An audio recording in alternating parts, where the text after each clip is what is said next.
All right, what's up, everybody? Steven here, the Horror Freak 85.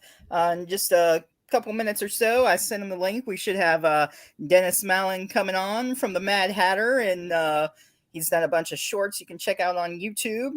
And he was also actually found the show on YouTube. It's called "We're Back, Daddy." Or daddy, or I'm sorry, we're back, daddy. Daddy, we're back. There we go. I watched. I said it backwards there. Oh, get it. But I didn't. I don't think I found that one. I don't know. I went on his YouTube and just let it play. So I don't know if I ended up seeing that one. Well, no, Plus, it's not on his YouTube. It's not on his channel, but I actually typed in the show title, and you can watch the episodes on there. There's like 8 of them. I watched 4 of them, but I'll finish it soon. Then. Yeah, I just hooked up his YouTube and had it play while I was getting ready before we had to leave. So, yeah, he had some shorts on there. I like that alien one, the Man in Black or Stranger in Black. That was a good one. Yeah. Did you see the textual one? Textual misunderstanding or whatever? I believe so. I was letting it play, so it was kind of playing when I was doing some stuff. So I probably at least heard it, but I don't remember. It was the instead of what the fuck, it was what the fart. And if you yes, that one. Yeah, so some of them I didn't know by. There was a cute airplane one too. I don't think I got to that one because I watched the show that he did where he played the dad of the girls on there and stuff. So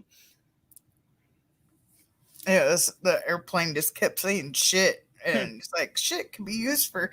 It's basically how people say fuck can be basically used for everything, but it was shit. But it was this airplane talking, and it was kind of cute.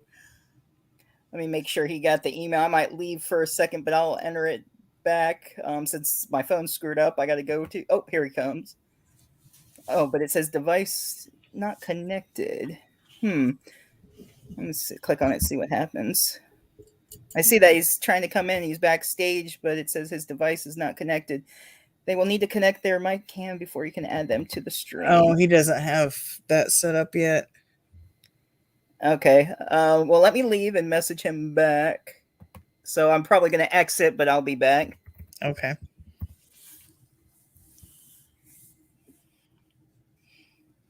Well, now I got this show on the road. While we're waiting, we did go to hit $2 trees. I got a bunch of movies I could do unboxing for. I might do that. I wanted to do news this week, but it's been kind of hard since everybody's home. But yeah, I'll have a big Dollar Tree unboxing. My hat's gonna fall off there. There we go. There we go. Now we can see the dinosaur hat.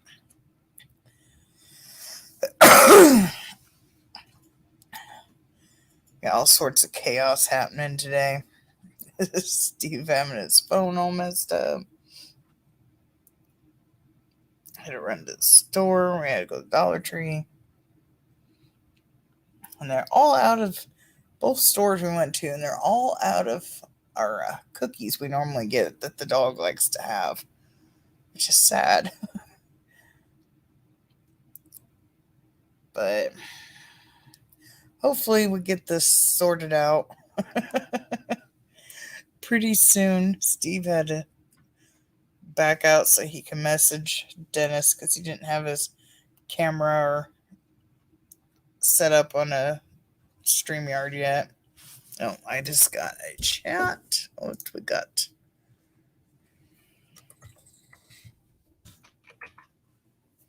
Hello.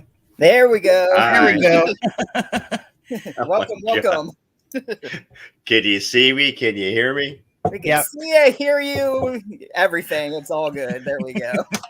So you see this cat? I'm going to create the catapult. You know the catapult?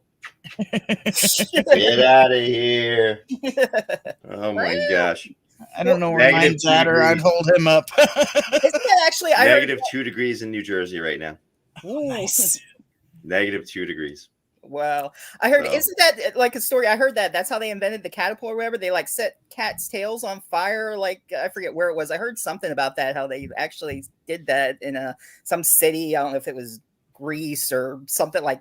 I don't know what it was, but I remember hearing something about cats on fire, and that's how I got the name. I don't know if it's true or not, but that's what I heard.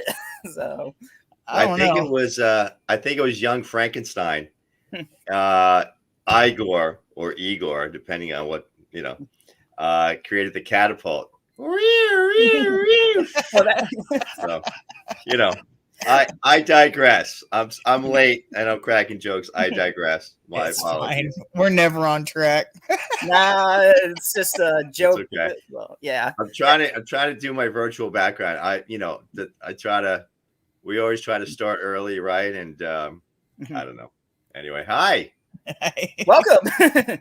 So yes, everybody, Dennis Mallen. I did say that correct. I hope Mallen is your. Yes, you did. Thank you very much. Yeah, all right. Thank you very much. After a little last week's issue, Fedor said Fedor. Might as well get it right. Yeah, Vader.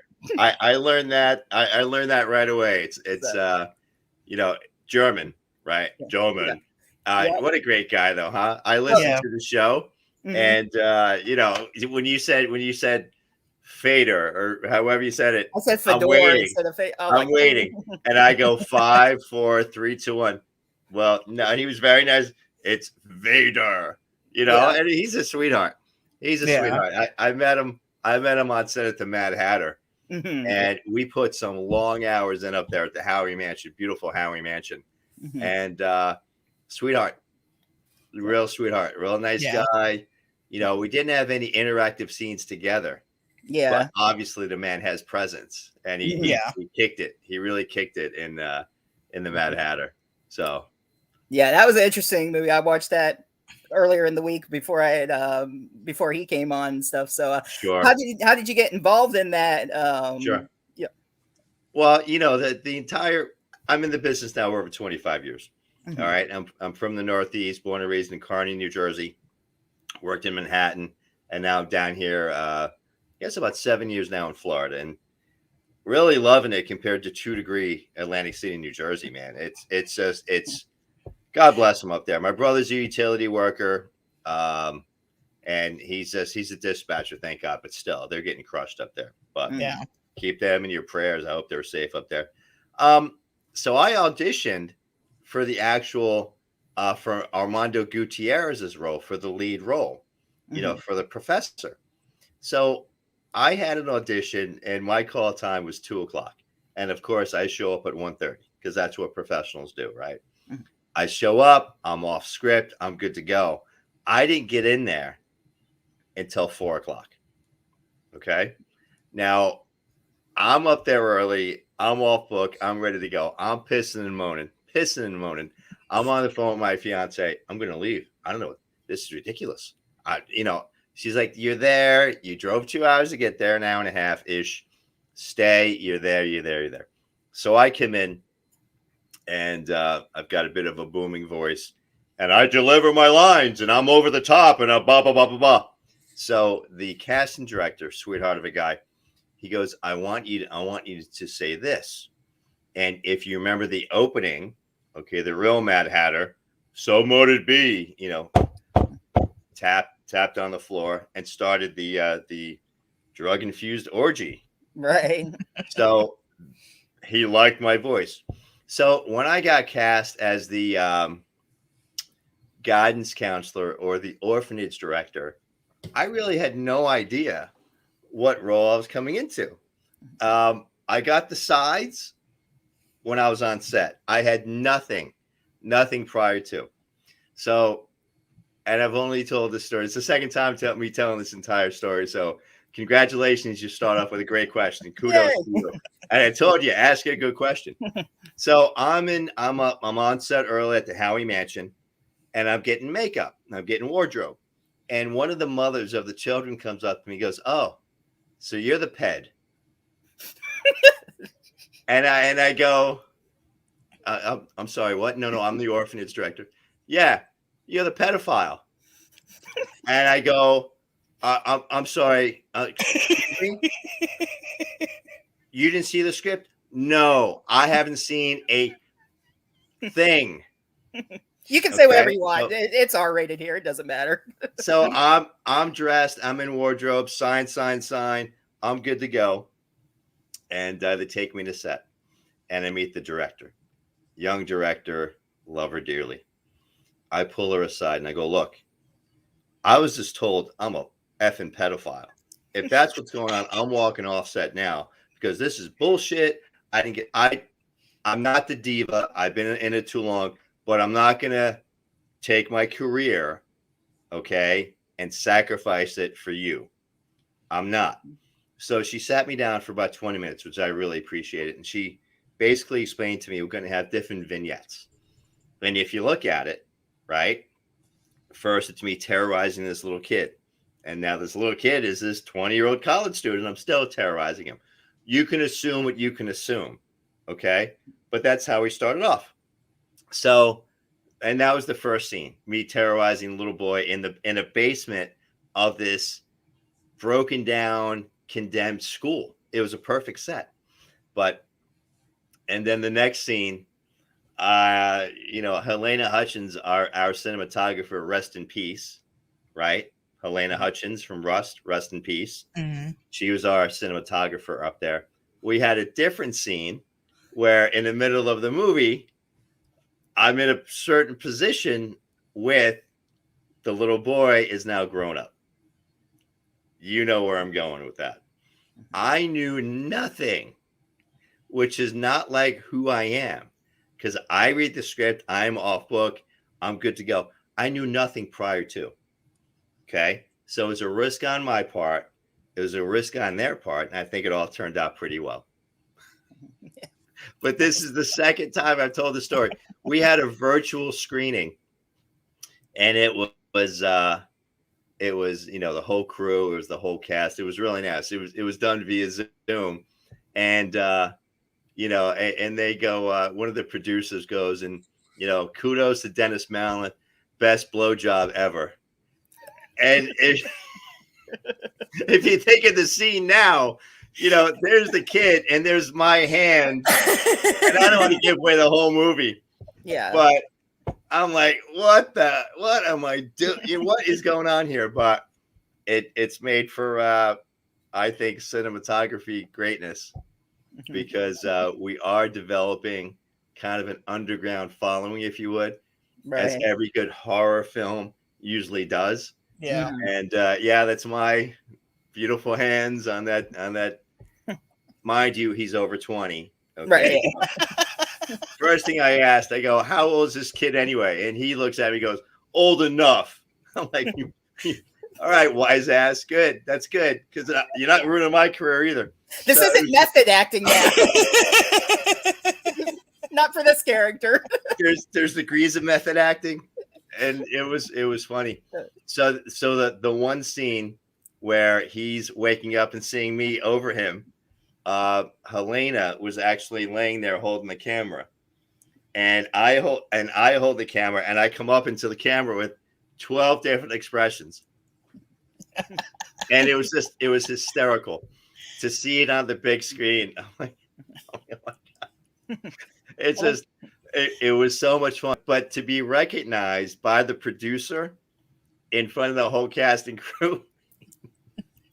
Because I'm not that I was pissing and moaning, but I was pissing and moaning and saying, guys, I know nothing. I know what I'm getting paid, and I'm very happy with what you're paying me. Thank you very much. But that doesn't mean I'm gonna do ... That's a whole nother rate if you want to negotiate. But it was fun. Sounds like Great question. That'd be funny to see those bloopers. Yeah, no. And then, so if you remember that scene, you I guess you both just saw it.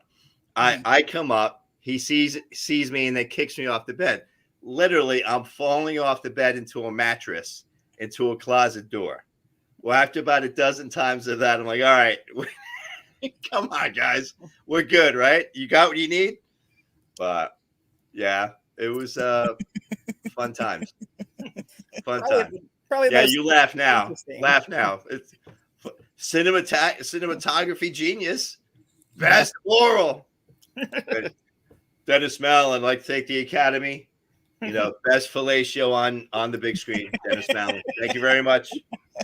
Thank you. The Blow and Go Award. There we go. Do you have any other like instances like that from any of the other movies you've been in? Like some crazy that's happened? Or were you aware of your characters? There's well, if you look at my profile and talk to my manager, I do go for broken characters. Yeah. All right. Because and here's a direct quote for me. It's not fun. There's no fun in playing the lily white sheriff. Right? There's no fun. Right? Name any Western, name any. Right? I want to play that bad guy. I want to play that broken character. I just did a movie, did a short called Chances. And my fellow actor, brand new guy from Miami, and give you the 1,000-foot view. I'm in prison. I'm in prison for 10 years, and he's my son, and he comes to give me redemption. Well, I'm in prison because I raped him, took away his childhood, and now he's coming to give me forgiveness. Okay? Now, rapists don't do too well in prison, so I heard. So I'm told. Okay, I have no first-hand experience. Take that off the table. So we're doing the scene, and he jumps up and shows me he tried committing suicide. He bangs on the table, literally third time we're doing the scene, bangs on the table, breaks the table. Okay, his hand is bloody. I got wood shards and blood coming at my face. Now I'm thinking Leo DiCaprio in Django Unchained. Right. He smashed his hand, blood, and all I'm thinking to myself, I just pray the kid stays in it, and I pray the cinematographer picked it up. So we went like another 30 seconds, cut, and I look at him I go, "You got that, right? You got that? Oh yeah, we got that." You could hear a pin drop on set. So if you can't tell, I love what I do, and I have so much fun when I'm on set. And if I'm giving a blowjob, or if I'm receiving a blowjob, and there's a movie coming out where that it's just you have fun. You have fun. So yeah, everybody says that they like playing the bad guys, and it does seem like it's more fun to play the bad guy. Yeah, it really is. And I've been called a method actor. I've been told I'm a method actor because I can cry for you. I can be that psychopath for you. What are you laughing at? A comment here. I'm sorry. Brad Bronco Juggalo talks movies. He said I walked in at a weird time when you were talking about blowjob. He didn't hear the story of what happened on the set. That's why he's probably like. I saw it at the same time. I started laughing. No, I did not work for Harvey Weinstein. Okay, it's not how I started my career. Please, can we just delete all this and start again? Because this is going to bite me in the ass, isn't it? Isn't it? We're live. Yeah, it's going to bite me in the ass sometime. I'm sure of that. But yeah, sorry for the weak of heart, whoever came in late. But he's not weak of heart, not at all. He just was probably like, "What the hell's going on?" He's like, the show has now gone to an adult theme. What is going on? So. Nobody should be surprised what we end up talking about, to be quite honest. Yeah, I mean, I've got stories upon stories you can just imagine. But no, I love what I do. I've been working a lot. It's been a great new year. I finished off the year really strong. A lot of national commercials, doing a lot of podcasts, a lot of shows like yours, and just there's a lot of stuff coming in. And I tell everybody, if half the BS, right, you know what I mean, half the talk, half the stuff comes in, it's going to be a great year. If all of it comes in, I'm going to be pulling what little hair I've left out of my head. But it's going to be a great year. I just I know that in my bones. I'm manifesting it. Stuff's coming to fruition. I got a call from Budapest the other day from a writer, executive producer. And that's exciting. Not going to tell you anything about that. Stay tuned. Right. But, a lot of good stuff going on. I was watching your YouTube earlier, and I was kind of doing things, so I didn't see like a lot of the titles pop up. But there was this one, I think it was a short of this airplane talking about different things. Did you make that, or just voice the airplane? I'm the voice of the airplane, and I believe, if I'm not wrong, the airplane's talking about shit. Yes. And there's certain no, the F word, the F word. The airplane was talking about the F word, and there's many uses. Let me get into the voice. And there's many uses for the F word. And I did that. I did that from Michael Spigner, I guess about 4 years ago, and that's gone viral. And that's hysterical. That's hysterical. Yeah, I saw that, and I thought that was so cute. I was like, this airplane, it was talking about shit, unless I walked away and missed the fuck part, but it was talking about shit. Okay. Maybe that's another voiceover I've done. I don't remember. Possibly, but yeah, I was like, that's so cute. Was that textual mistake? Instead of what the fuck, what the fart, and your breath. If you hold a fart, your breath smells like shit. Maybe that's what you heard. Maybe. So textual trouble. Yeah. That was my idea, and I gave it to Brenda Ingram and JP Smith to write and to produce. But I don't write. I produce and I act. I don't direct. I was a first AD once, and I tell everybody, look, I'll act for you. I'll produce. You do not want me in front of the camera. Okay, I'm very demanding of myself. I can't demand from fellow actors and crew what I do for myself. You will hate me with a capital H. I promise you. No, come on, Dennis. You're a nice guy. We all love you. No, dude, do that. You're going to hate me. Take my word for it. So I was a first AD on a short for Samantha Buchanan, kind of a sci-fi.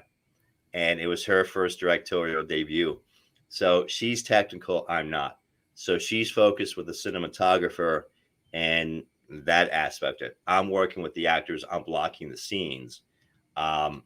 So it was good for me to kind of flex my muscle and do what I'm good at, working with the actors, dialoguing, blocking the scenes, rehearsing with them. So it came out the movie came out great, and I apologize to everyone after. And like I told you, did I not tell you? Oh, we still love you. Sucker, yeah, but it's good stuff. The whole time they're like, asshole. Yes, we love you. Great. Basically, fucker. Yeah. But I saw on your thing that you have Highlands County, Florida Farm Bureau Agricultural PSA. I'll make sure I get it all. That's why I have my notes. Do you write and produce? Yes. What's that about? Sure.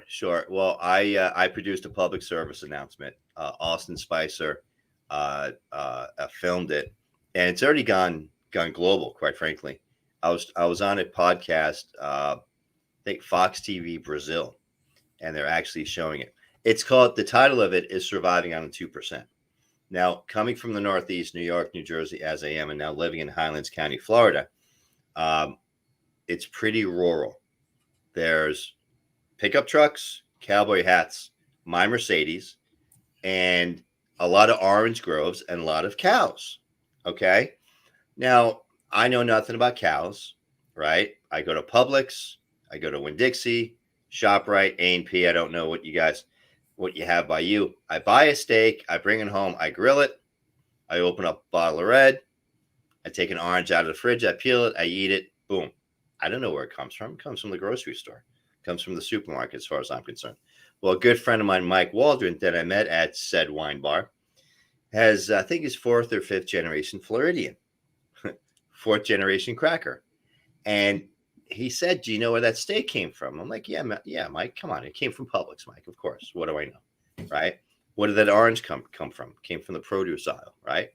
He educated me, and I said, oh, my gosh, dude, we need to get the word out there. Because there's many of me, good-looking, vivacious, talented men and women coming from the Northeast. You guys can agree with me. You can just nod and smile. Just wave and smile.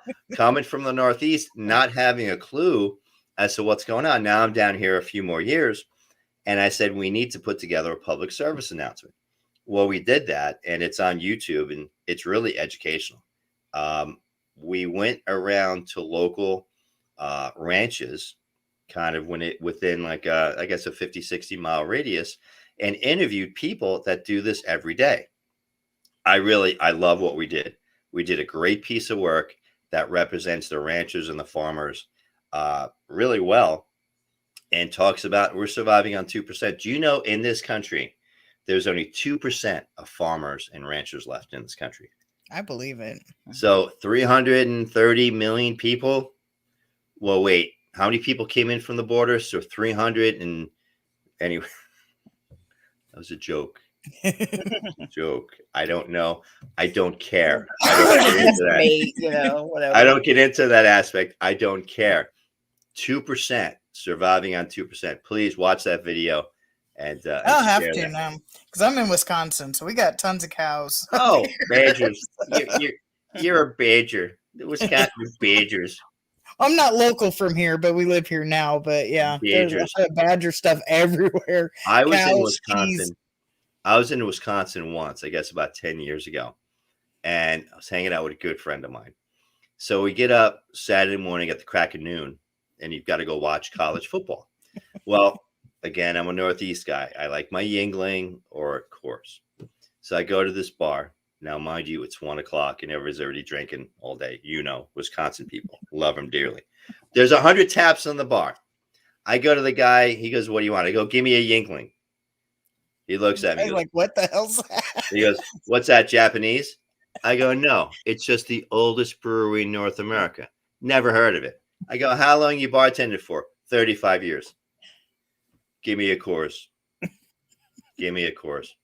So, but it's interesting because that's salt of the earth people. You know, Illinois, Wisconsin, Michigan. I mean, it's been -5 degrees out there since what, August? Pretty It's much. just, so you got, I was out in Michigan for July 4th. I think you have summer from June 29th to July 10th, where it's like 85, 95 degrees.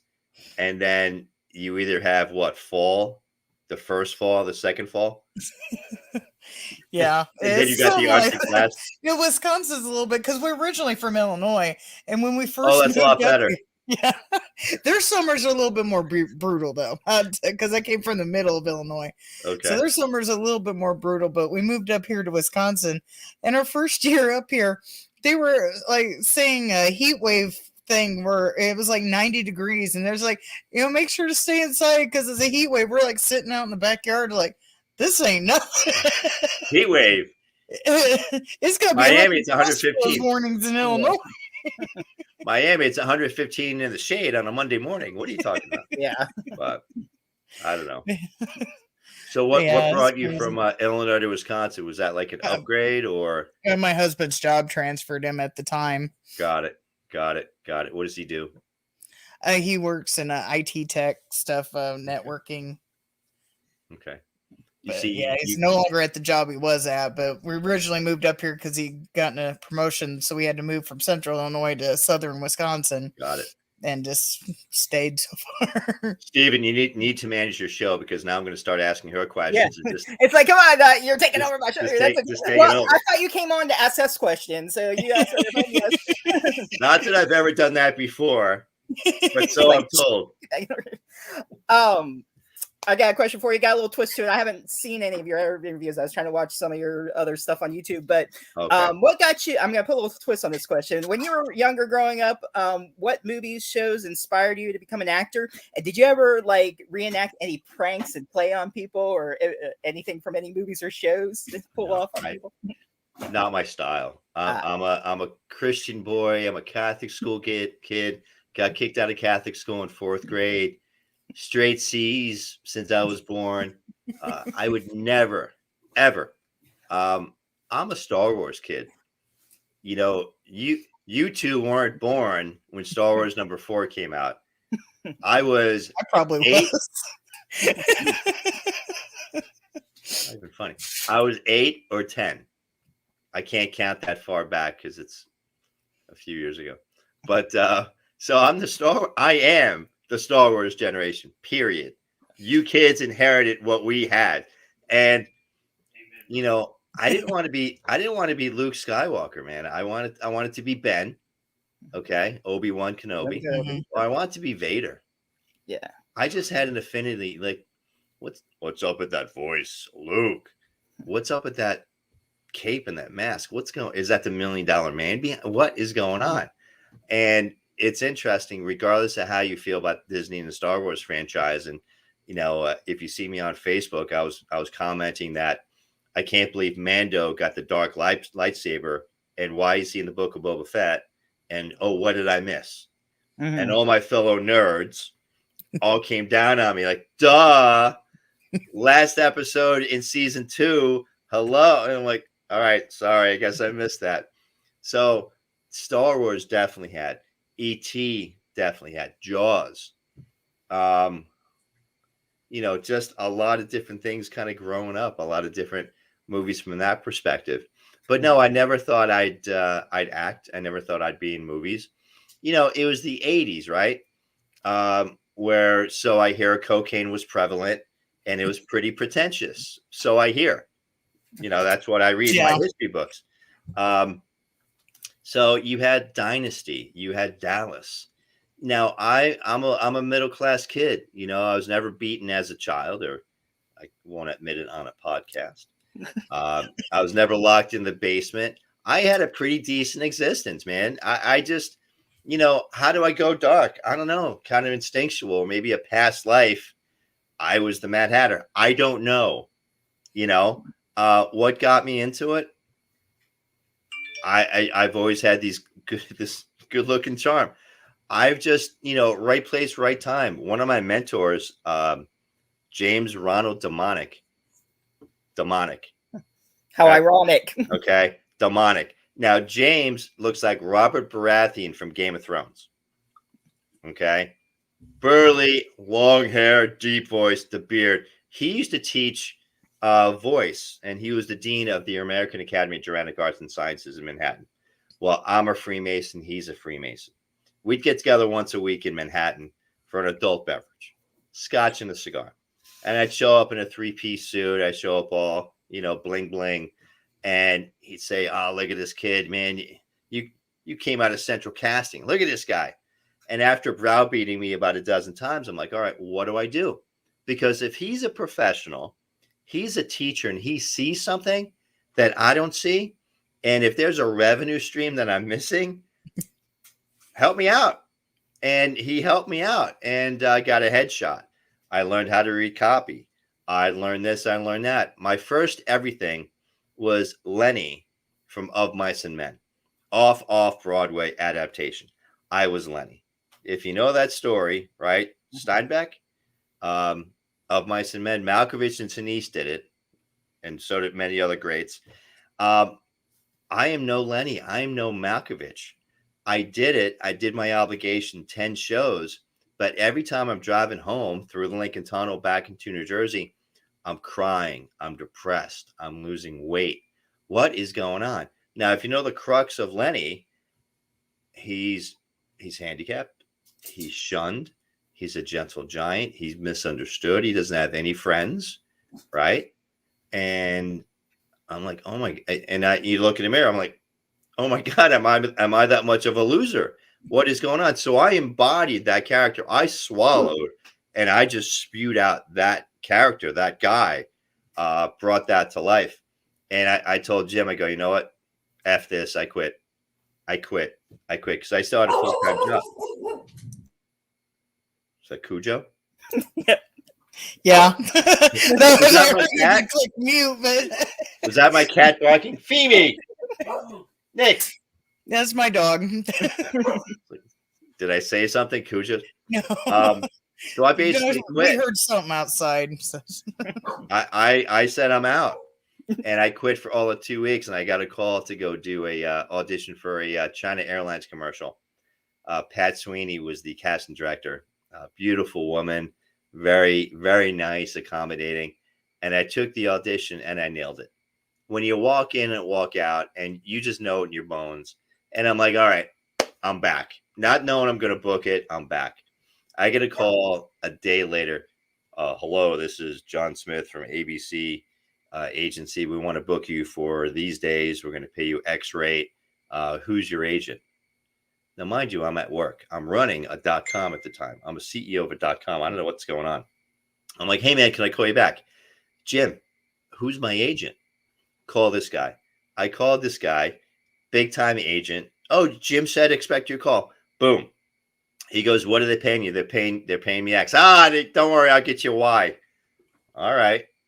I show up on set. I'm off book. You know what I mean by that? I've got every word memorized, backward, forward, backwards. I'm good to go.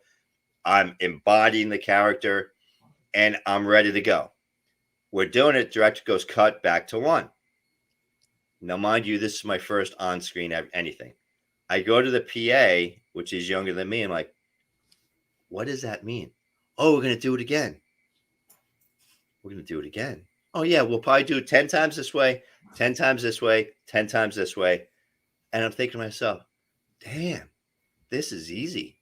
I can do this.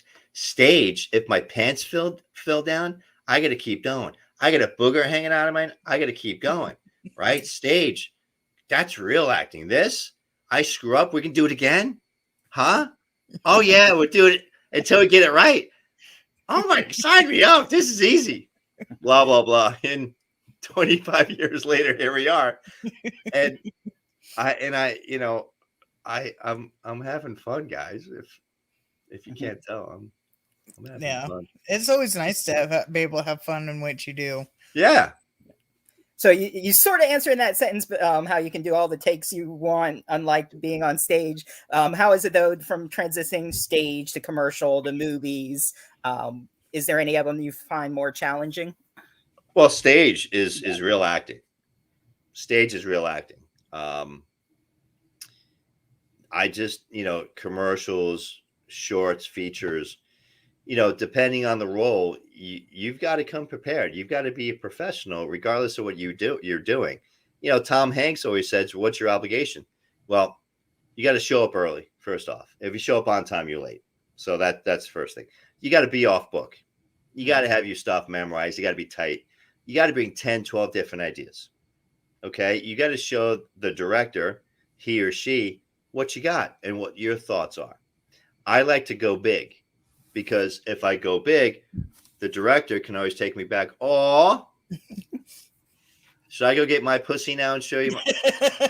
Oh, wait, that didn't. It's Saturday night, right? What's going to be funny is when we put it on Spotify. Oh, you're both playing with your pussies. How nice. I didn't mean to interrupt you, but he finally came to me. That's why I picked him up. Oh, what's his name? Max. Technically, it's Magneto, but he doesn't answer to that, so we call him Max. He doesn't wear the helmet. Yeah, this is his helmet right there. Hey, Max. So I just I love what I do. Either if it's a commercial, or if I'm doing a short, or if I'm doing a feature. You've got to run it like it's your business.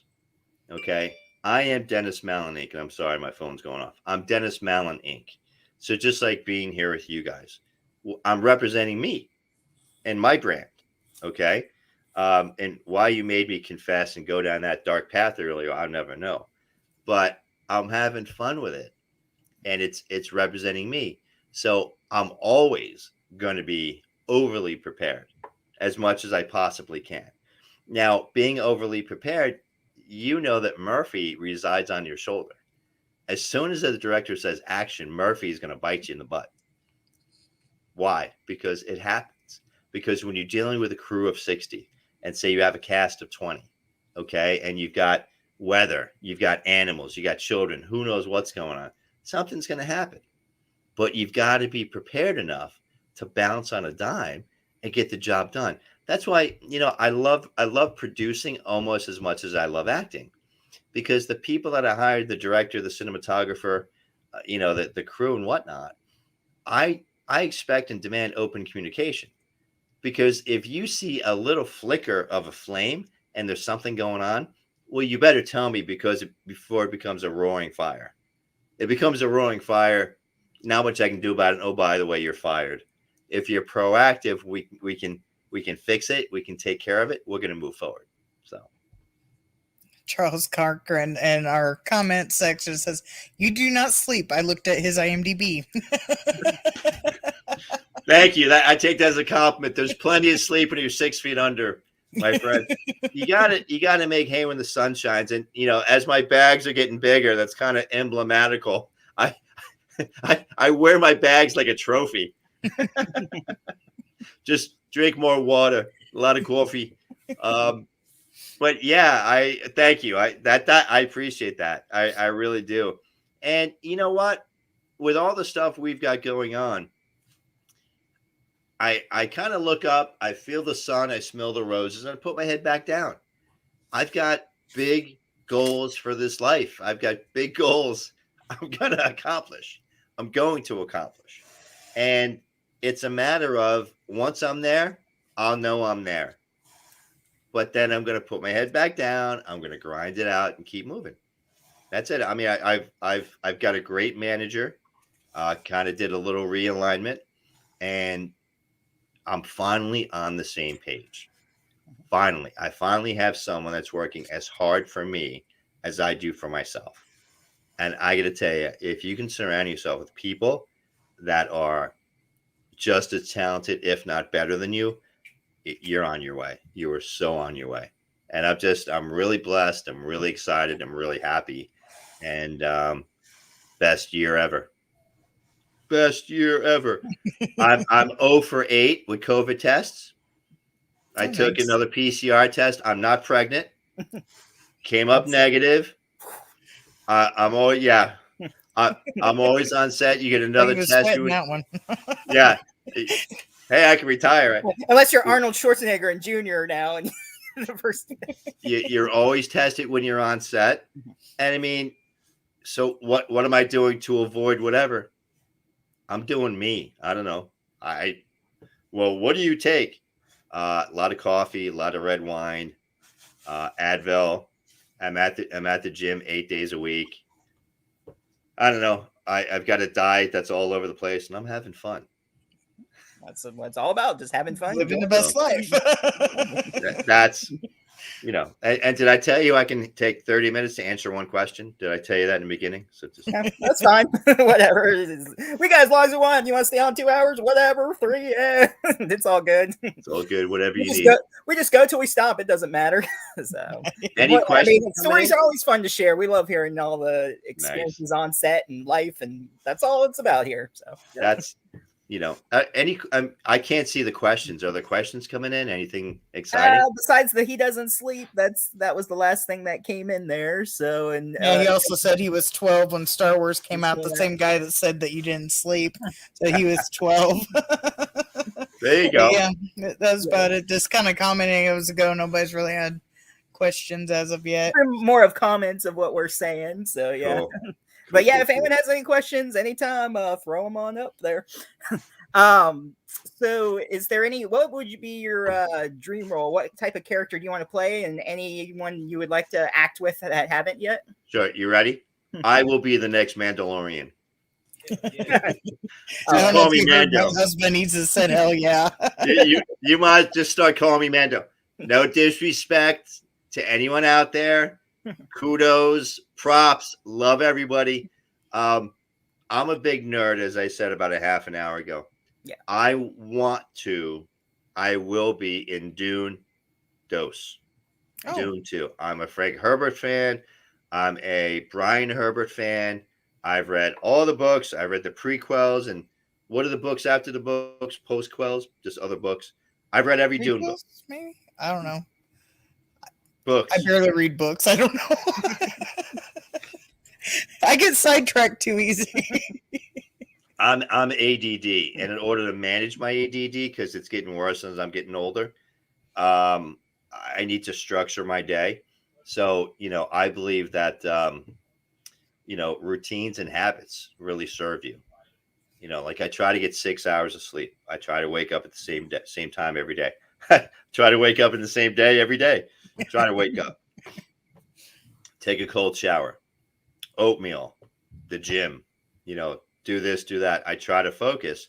one muscle that I haven't exercised a lot, I'd say over the past 5-6 months, is reading, because I'm either in a script or I'm just kind of being mindless and watching the boob tube, but watching something that I like. I love Euphoria, Zendaya. She's amazing. I love Yeah, HBO. I haven't watched it, but I've seen it on HBO Max. So I was I've kind heard of a lot of people say it's a good show. I might have to check it out. It's a good show. It's in season 2. Succession. It finished up a few months back. Brian Cox, tour de force. To answer that question, yeah, I Mando. I will wear the best car, steel, if I'm saying that correctly. Don't, it is the way. Right. It is the way. So This is the way. Yes. this is the Yeah. way. See, my husband's a huge Star Wars fan as well. That's why he's like, hell yeah, as he walked by. Yeah, and really with Denis Villeneuve, I love Timothy Chalamet's Paul Atreides. If you know the story and if you've read the books, you understand what they were trying to accomplish back in '86. Dino De Laurentiis, Kyle MacLachlan. I enjoyed that movie, but they took so much and they squeezed it into less than 2 hours. Denis Villeneuve basically scratched maybe 100 pages of book one, and from Timothy Chalamet, Zendaya, Oscar Isaacs, Jason Momoa, which was amazing. I was really, really, really impressed. Dune 2 has been greenlighted, as you know, and is casting. Now, I don't mind being a Sardaukar. I don't mind being a Fremen. You want to give me the upgrade, make me part of the Fedaykin. I don't care if you blow me up in the first 5 seconds.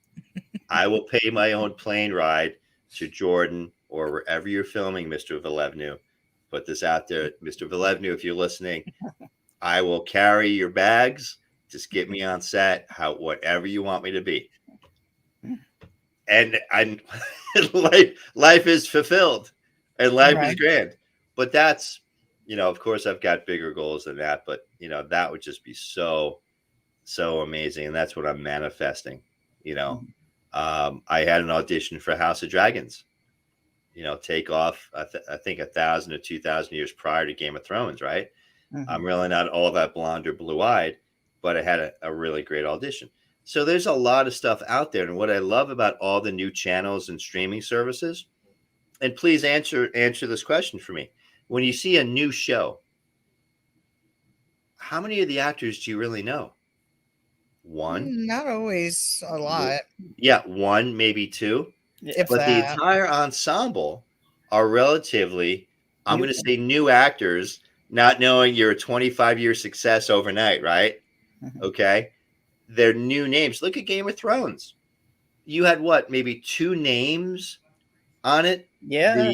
The well-known actor made $50,000 an episode. The least actor or the brand new actor made $10,000 an episode. Well, 10 times 8 times 8, well, that's a shit ton of money. Yeah. And what are they doing now? Their careers, boom. So, right place, right time. The harder I work, the luckier I get, I know this is going to be a really stupid question. I'll probably be laughed at, but There's no stupid question. Well, who's the well-known actor on that? There's no stupid questions, just stupid people. And that's what I was thinking. But I've never seen Game of Thrones, so I don't know who the popular actor was. I gotta go. You've never seen Game of Thrones? You don't read. You haven't seen Game of Thrones.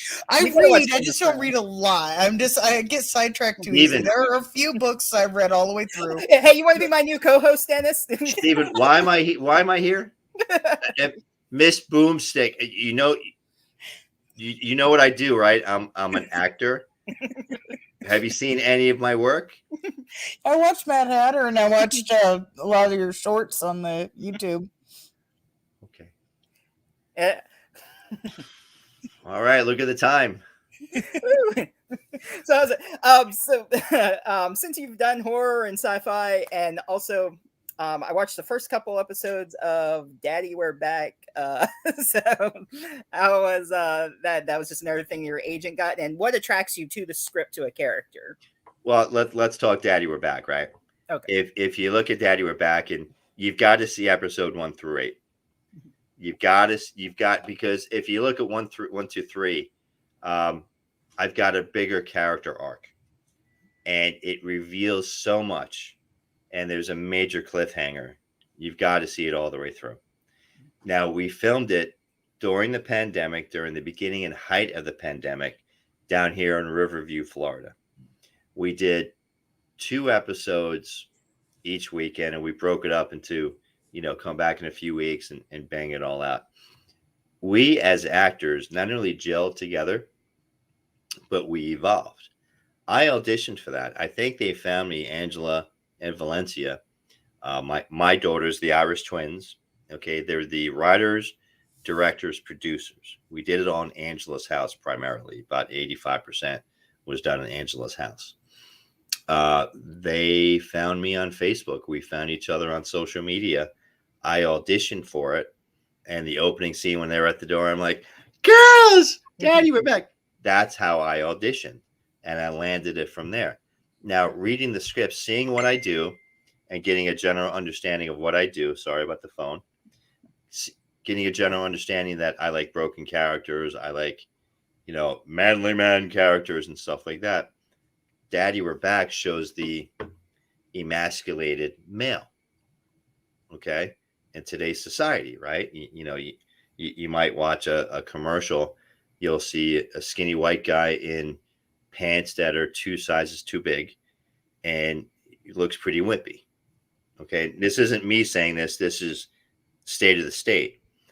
Reading the scripts, it's the antithesis of really what I've done, and that's what attracted me as an artist, as an actor, because I can cry on cue. I can beat the shit out of somebody on cue, acting.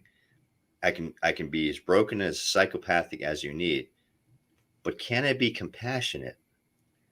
And can I show a different loving side? Can it be that lily white sheriff and wear that white hat and wave the white flag when I need to? I've really never done that. So as the scripts came out, I'm reading the scripts. I'm like, son of a bitch, they want me. Now I'm going to have to cry here. Okay, my daughter's pregnant. This is going on. That's going on. Well, how would that affect me personally? Now I have 2 kids. How would that affect me personally? Okay, so in reading the scripts, I'm like, this is good. This is going to allow me to flex my muscle, show range as an actor, and really take it to the next level. Because acting is like a rubber band, right? You stretch out the rubber band. You stretch it out. You stretch it out. You stretch it out. It's not going to go back. I'm over here. Cat scratching. It's not going to go back to form. Same thing with acting. You stretch. You're that much more limber. You're that much better. You've exercised and you've grown your skill that much more. You like that analogy? Is that a good analogy? Yeah, I should write that down. You could use that if you need to. I should write that down. That's a good analogy. Femi. Cats. Yes. One track mind. I'm over here. We live in their world, right? Yeah, definitely. Yeah, my cat's always getting into things. He tries to murder my son on a regular basis. Ouch. Well, I've got Femi, Pheme, the goddess, the Greek goddess of fame and fortune. She's a brindle. She's about 8, and she's kind of like a football now because as the kitten eats, so does she. So when I pick her up, she's like pterodactyl. Ah! The kitten, Nyx, NYX, the Greek goddess of night, at 2:30 in the morning, she likes attacking the vertical blinds. Okay. And she must take a running start totally across the entire dining room and dives at him because all they hear is crash. And now at 2:30 in the morning, 2:30, 2:31, 2:29, I wake up and I just let out this ungodly yell. prior to I was grabbing her, taking her to bed, holding her close to me. Well, that lasted all 5 seconds. And I did not create the catapult. I'm just joking. That's not what I do. I love animals. I actually want to volunteer and do commercials for the ASPCA. I'd love to give back. I want to give back to the ASPCA and Tunnel to Towers. If I can do free commercials for that, for them to help, and they'll do whatever, I'd be more than happy to. Cool. Yeah, that would be awesome. It'd be fun. But we watched one of your shorts with I think it was called Men in Black. Stranger. Oh, Strange Men in Black. Strange Men in Black. Yeah, I forgot that was fun. Yeah. Did you believe in like the UFOs and Men in Black before you did that, or just? So, I'm my father's son to a certain point. Dad always said to me, and I'm Dennis Jr. Dad said to me, he goes, "Look, there's black ops going on every day. Look up in the sky. How can you not believe, or at least imagine and fathom, that there's something else out there? Just look at the stars, millions of hundreds of thousands or whatever miles away. Are we that obnoxious to not even imagine that there's something else out there?" And Dad would say, "Look, I don't care about the black ops that are going on. I don't need to know. I wake up, I go to work, I breathe free air, I come and go as I choose. I don't need to be in the loop." Okay, so my father was never a conspiracy theorist. I lived a block away from Kearney High School. I lived on Elm Street, and boy, it was a nightmare. I was like, is it a nightmare living there? It was a nightmare. And I remember coming home from lunch in 1986, and I think there was just like the 30-something anniversary, the space shuttle blowing up. Put on Channel 7 News, ABC. I think it was Peter Jennings at the time. And I'm like, okay, as it goes up, right, it pivots, boom, it blew up. Right? Different moments in my life. So to circle back around to your questions, yeah, there's something out there, man. There's something out there. Okay. Do they come in peace? I hope so. Oh my, because we're screwed. Are we going to mess it up? Probably, because that's what we do. Right. There's probably more than one kind. And some will probably come in peace, and some will probably not come in peace. You know what? I'm a big Elon Musk fan. Elon Musk is an interesting man. He's got Asperger's. Mm-hmm. And if you saw him on Saturday Night Live 6-8 months ago, and you bought Dogecoin prior to him going on, and you went through the up, and as soon as he opened his mouth, you lost about 25%. He's a brilliant man. There's something on Instagram recently, and he's saying that the conscious, I'm going to screw up the numbers, so please excuse me up front. The universe is 50 billion years old. This planet is 5 billion years old. So in a half a billion years, the sun's going to ruin the planet. Unless we try to inhabit another planet, we're done. And he goes, the ending quote was like, how many other universes, how many other one planet universes are or were out there? Yeah. My brain's too small to even ponder that thought. But that's what that man is thinking about. Blows my mind. Right. Yeah, I missed the SNL thing, but I heard a lot about it. But yeah, I didn't know about that. But yeah, they're always finding like planets that have like close to. I just heard about one not too long ago that has like almost the same. Atmosphere. I want to say atmosphere. That's the word. I almost said environment, but that wasn't right. Atmosphere. Sure. But yeah, it's too big not to. I forget what it's called. I saw on TikTok they were talking about it's not a livable planet, but it rotates so fast it would spin you in a tornado, and it rains glass. I heard. Yeah. Damn. So it's like this planet is like it would spin you around and tear you apart into a million pieces. I'll pass. Yeah. Thank you. No, I mean it's like global warming. So we have a very short period of time on this earth. Do you think the earth is self-healing?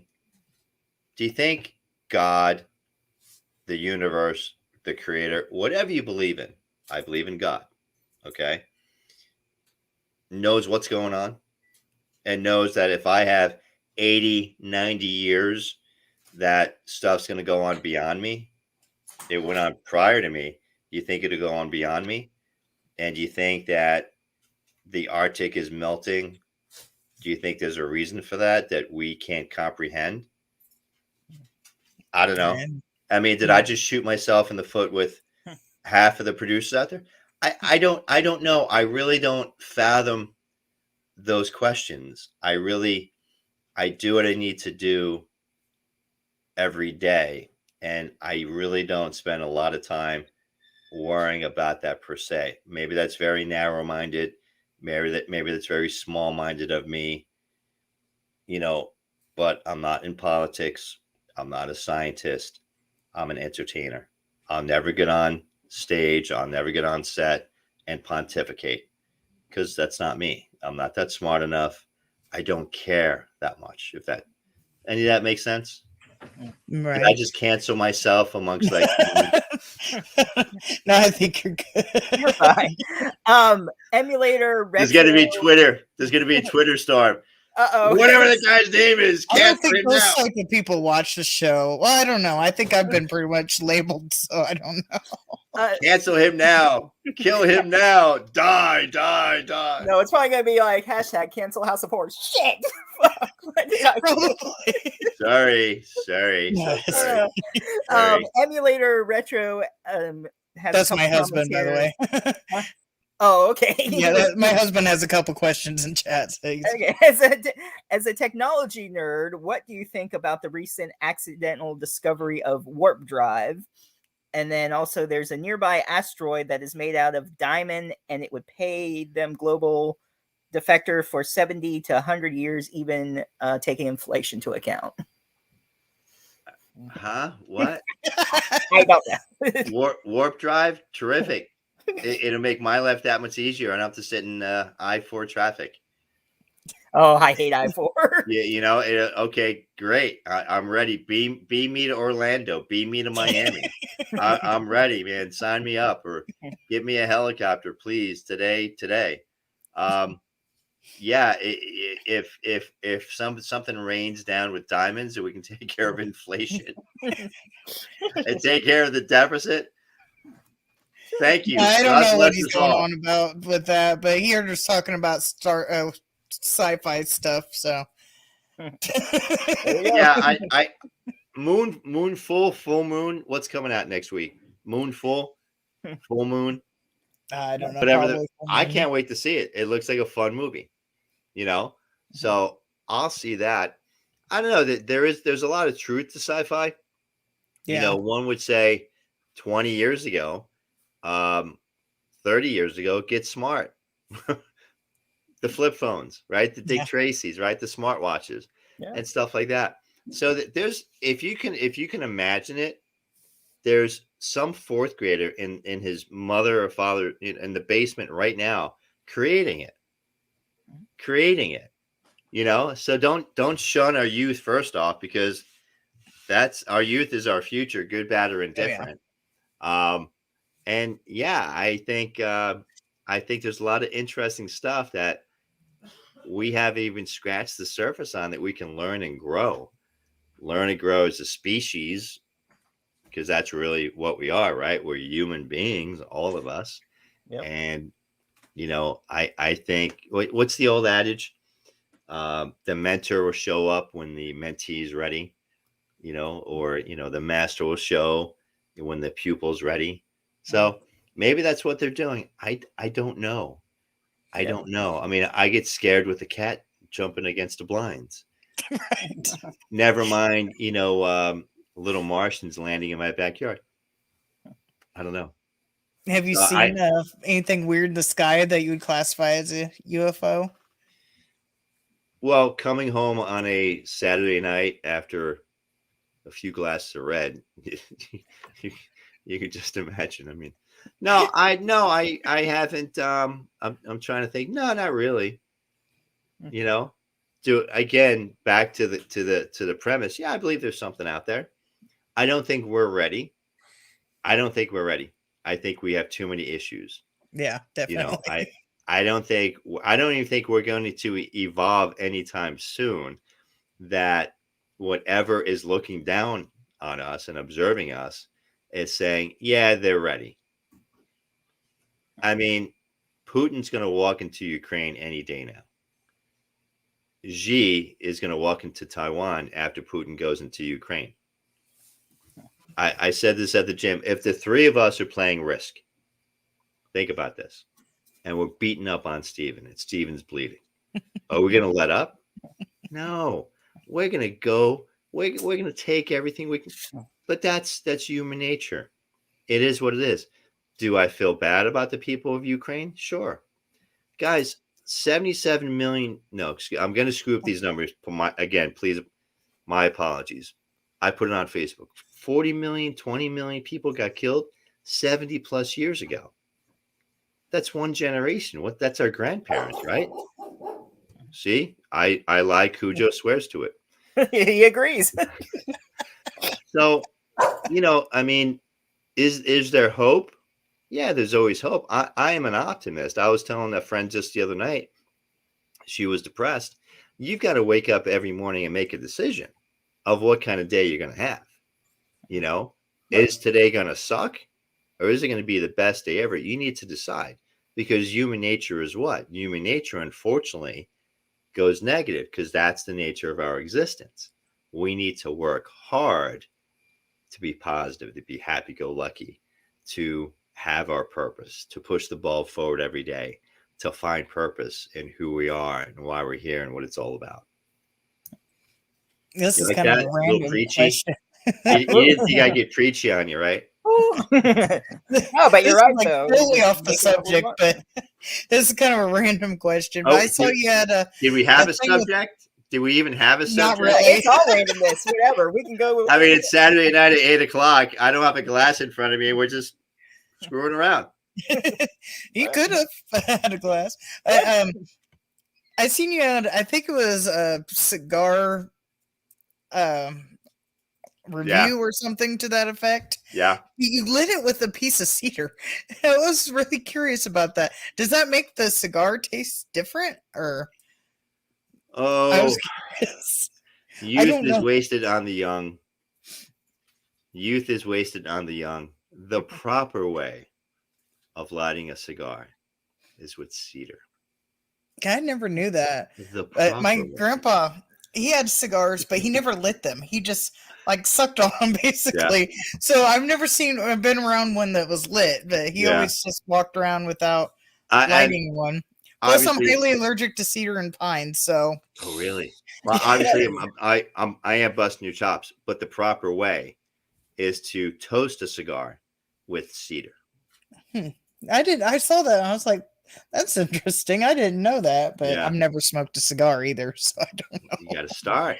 You gotta start. Oh, I think you can't know cigarettes with the are whole doing me cedar no allergy, though.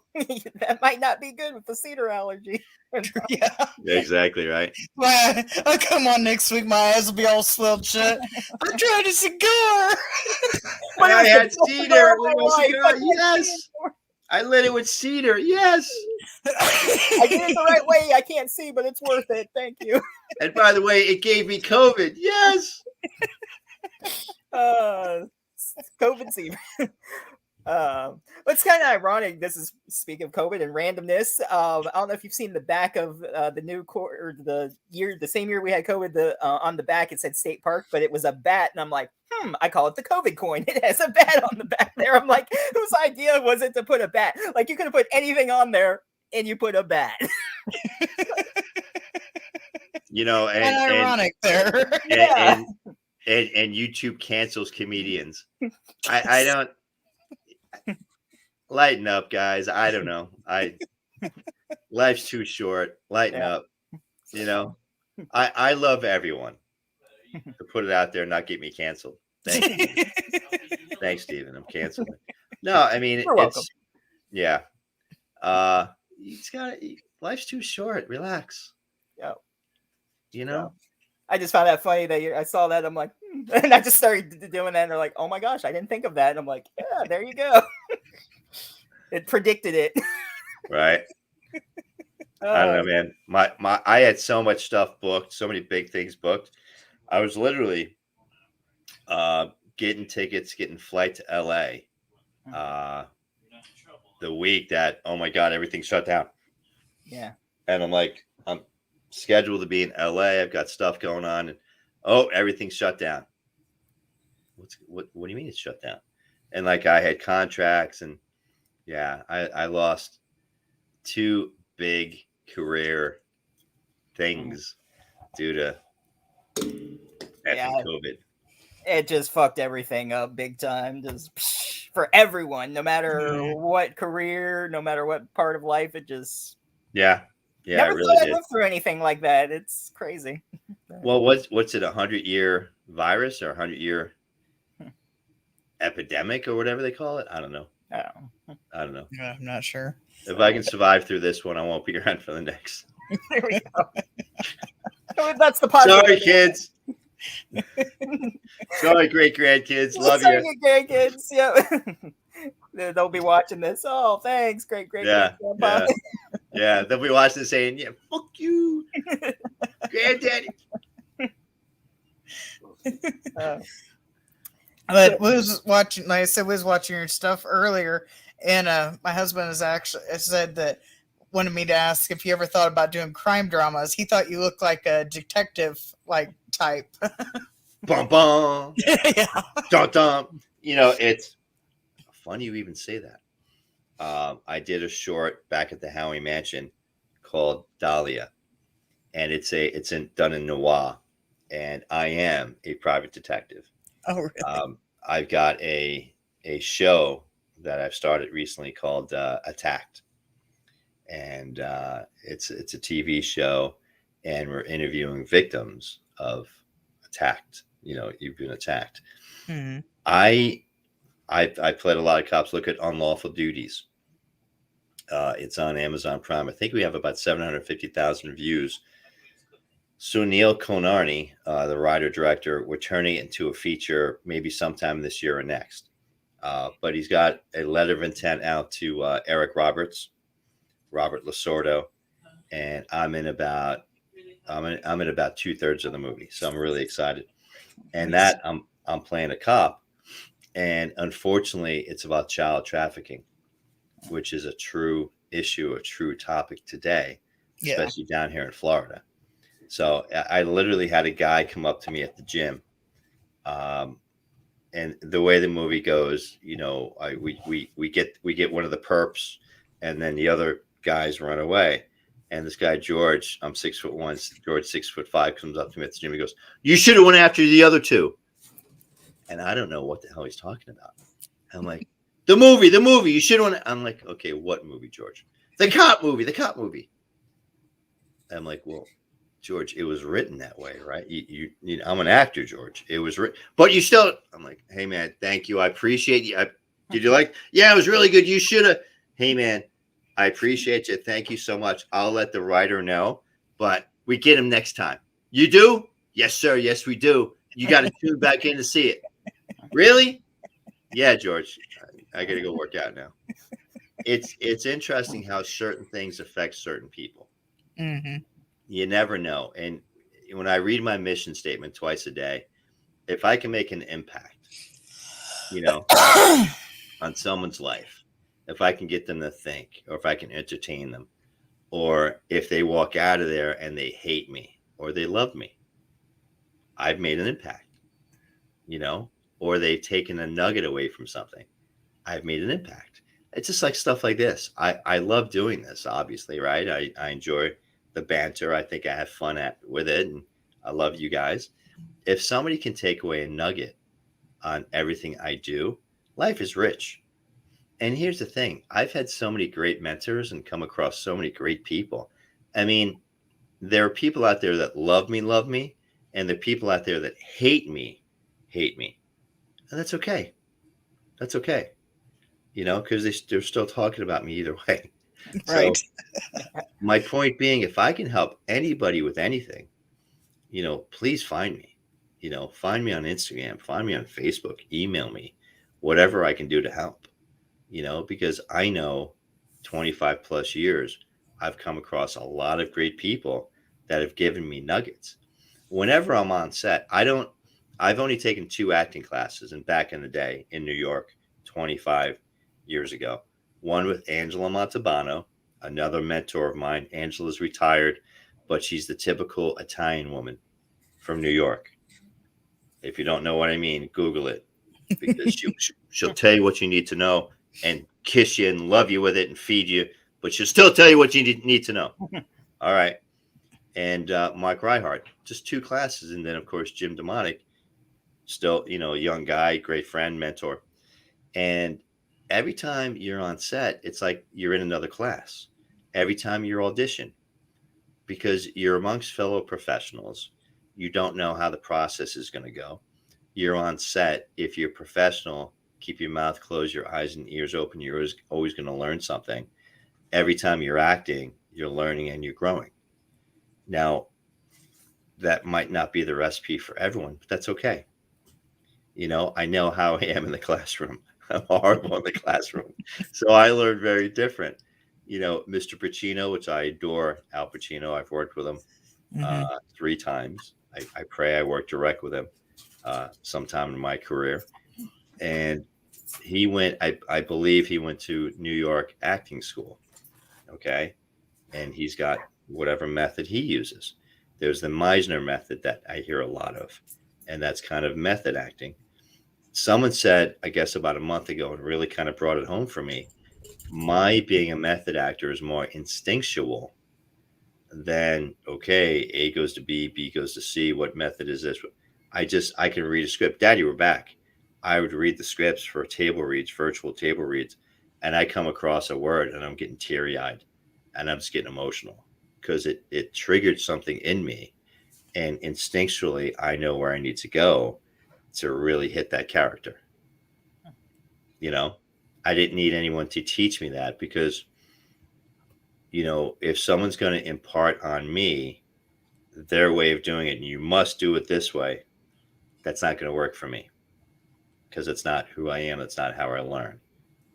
Does that make sense at all? Mm-hmm. Some other people, my sister, 2 years, 4 days younger than me, straight A's from birth. Okay. 4 point whatever from birth. Love her dearly. That's not me. I could never understand why A plus B equals C divided by the square root of who cares? Yeah. How does that tie into anything? Money comes in my account. I pay a bill. The lights stay on. I buy Dogecoin. I buy whatever stock. It's up 15%. I'm making money. It's down 15%. Shit, I've lost money. Right. I mean, either I'm too practical. I'm too, but that's, I don't know. What else? My son is like, I was always horrible in math, but my son, like, oh my God, he could do math so easily. I'm actually glad he's not here because he would start making fun of some of my math boo-boos. He would totally call me out. He'd probably jump online and say, "You go, Dennis, you go." Yeah, woo. He's right. Look at him. Because where I'm facing it right now, they could come up like right behind the computers where they can't be seen, but the mic will still pick them up. And I've been called out before. But yeah, I've made some grand doozies, but I'm kind of glad he's upstairs right now. I'm not here. Nice. No math. This isn't Are You Smarter Than a Fifth Grader now with math questions. No, not with math today. Maybe math it's funny. In 5th grade when I was in 5th grade. But I'm talking to a good friend of mine. She's a doctor. I went to nursery school with her, so I've known her for a long time, and we're catching up now. She dropped out of high school. I think it was her sophomore year or junior year because she was bored. Got her GED. I went right for a doctorate. Now, how many people are that disciplined? And we're talking, and I go, well, out of 300, I think I graduated 299. She goes, stop it. She goes, no way. You were one of the smart ones. No, I wasn't. No, I wasn't. I was middle of the road. I was straight C's. People liked me. People didn't like me. I hung out with this crowd. I hung out with that crowd. I was kind of the happy-go-lucky kind of middle of the road kid. Wasn't overly popular, wasn't overly nerdy. You know what I mean? Mm-hmm. Here's a great question you need to ask me, Steve. Ready? If you were to make a movie, Dennis, what soundtrack and what would it be about if it was about your life? That's a great question. I've never been asked that question before. I'm glad I And, thought of it. and you know what? Not only are you a good-looking man and a gentleman, but you're obviously quite an intellect. And who would play you in that movie, Dennis? Besides the soundtrack, who would play you? Moving on. If you've ever heard the song Subdivisions from Rush. Probably have. I'm horrible with music. I think so. It basically, you just appeasing me. It basically describes how and where I was raised. In the high school halls, in the shopping malls, conform or be cast out. In the basement bars, in the backs of cars, being cool or being cast out. And then Neil Peart, bump, bump, bump, bump. Any escape would help to soothe the other tribe to truth. But the suburbs have no charms to soothe the restless dreams of youth. Wow. Now I'm getting verklempt. I would film it back in my hometown of Kearney, New Jersey. I would film it in the high school and portray the angst of a middle class dreamer. I'm getting verklempt. I'm sorry. But that was such a great question, man. You just hit me in the heart. That was a great question. Who would play me? Brad Pitt? I don't know. You could do like what Nicolas Cage doing his latest movie. You could play yourself. No, I would find some obscure, talented kid out of nowhere and go boom. And that's a life goal. That is a life goal. Now that Neil Peart, rest in peace, it'd still be very expensive to get that song. But listen to the song, read the lyrics afterwards and go, wow. That's a middle-class dreamer's existence. I'll have to go play that after the show and listen to it for sure. Sure. I'm sure I've probably heard it. But... Yeah. It's iconic. It's got an iconic opening. And of course, Neil Peart just lit him up on the Skins. Oh my gosh. Crazy guy. And he was the writer. He wrote. And what an intellectual. Right? Limelight is really, a lot of it comes from Shakespeare. Who knew? But what was it? I can't think of his name on the Goldbergs, but that one long-haired kid that stayed behind the oldest senior. He always had the Rush shirt on, and he was always talking about, I forget what was, someone was messing with him because of the Rush shirt on, and he got kind of, he's like, oh yeah, Rush is the greatest. It's like, right. Listen to Rush. I can't think of his name though. I don't know. Have you watched the Goldbergs at all, or no? I can't think of his name, but I've seen one episode, and that's because Robert Englund was going to be on it. Yeah. Oh, there you go. Elvira was going to be on too, but I didn't get to see that one yet. Oh, really? Okay. Yeah. That was funny. What other so? Get? He wanted to do like a rap song, and he was singing it to Elvira, and she just thought he was all crazy. He he goes by Big Tasty, and he came up with this rap song, and he was trying to promote it and let Elvira know, and he did it in front of them all. Big Tasty, huh? Big Tasty. That's funny. So what other thought-provoking questions you have of me? Because that last one was just amazing. No one's ever asked me a question like that before. That's amazing. That was I can't top myself on that one. I don't know. I bet you can if you tried. I got a wild, crazy one. Here we go. Well, out of these horror scream queen icons, who would you marry, fuck, and kill? How about Jamie Lee Curtis, Jamie Lloyd, but not Jamie Lloyd, but Mary Beth from Hatchet, Danielle Harris, or a scream queen, Nev Campbell? So, truth be told, I just saw my first Scream movie 2 weeks ago. That was my first Scream movie. Oh wow! Okay. Nev Campbell and I shared the '90s together. So Nev is Nev. And there's one movie with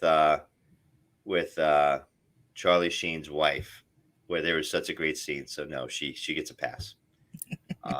She gets a pass. I forget the name of the movie, but you remember the scene. I want to say Wild Thing, but I don't think that's right.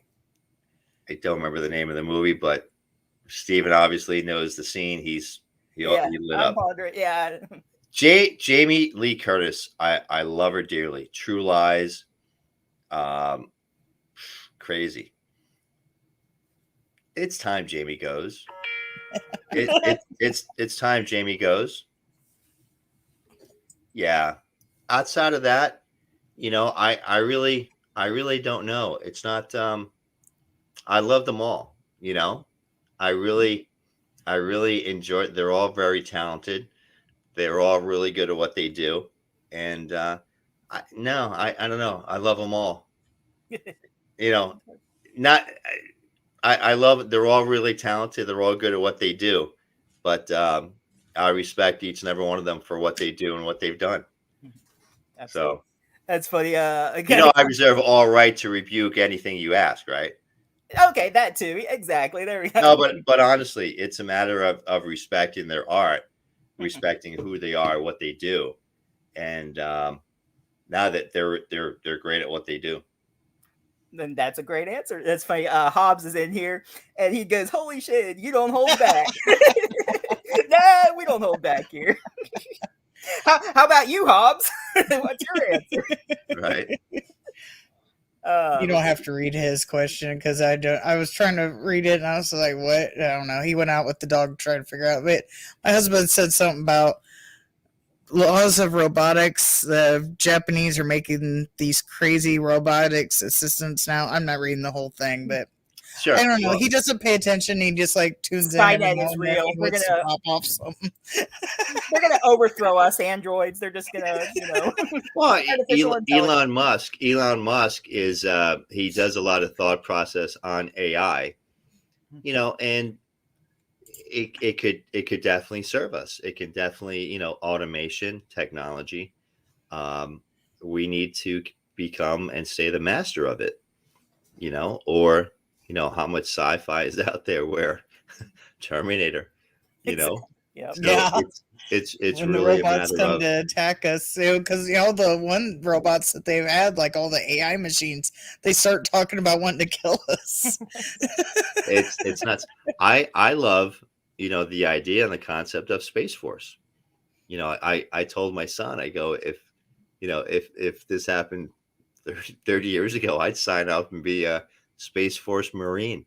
Can you imagine being on the moon with a laser, with a weapon, with using this laser, with whatever uniform you're wearing, you're on the moon, and a Pink Floyd comes to mind.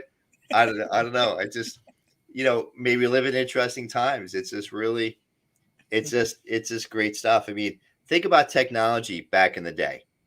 Okay. When they automated whatever industry, everybody was scared of automation.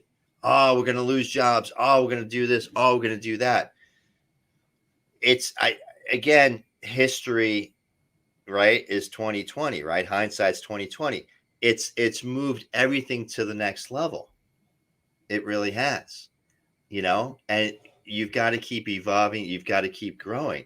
And that's the best thing of it. When I was in technology, I was a young chief executive of a .com. I knew human interaction more than what I knew technology. I hired people that knew more than me. I worked with a gentleman by the name of David Mayani, great technologist.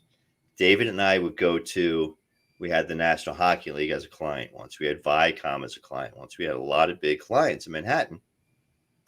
And I'm down there and I can hacky with the IT director, with the VP, with the C-level executive. And David was always there. And as we walked back to our office in Manhattan, I go, you can really do that? You can make the widget and the flux capacitor and the doohickey, make you coffee in the morning? He goes, Den, you get the money for it. I can do whatever you want. And I'm like, I love you, man. But that's, you've got the yin, the yang. I can sell it. and he can keep me balanced because he's the technologist, right? Again, Right. surround yourself with people that know more than you, that are better than you, and can really take your game to the next level. I mean, if people come up to me and they want me to mentor them, brand new actors, and I always ask them, well, what's your plan? What's your business plan? Show me your business plan. Well, what do you mean? It's show business. It's not show friends. My good friend Preston Walden always says, you've got to run this like a business. I hope you're running your show like it's a business. Okay. Eventually you want to monetize it. You want to conquer the world. You want to go, 5 billion people watching your show. Why? Because I don't want to be part of a club that wants me as a member. Okay. Groucho Marx, right? Great quote from him. And clubs really don't pay much. Okay. I like what I like. I go to the gym. I do my thing. I love what I do, but it's a business. My manager and I, we're business people.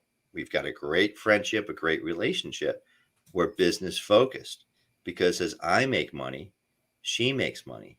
So it's such a synergistic relationship. And as I said earlier, I'm tickled pink to be on the same page and working hard and making things happen.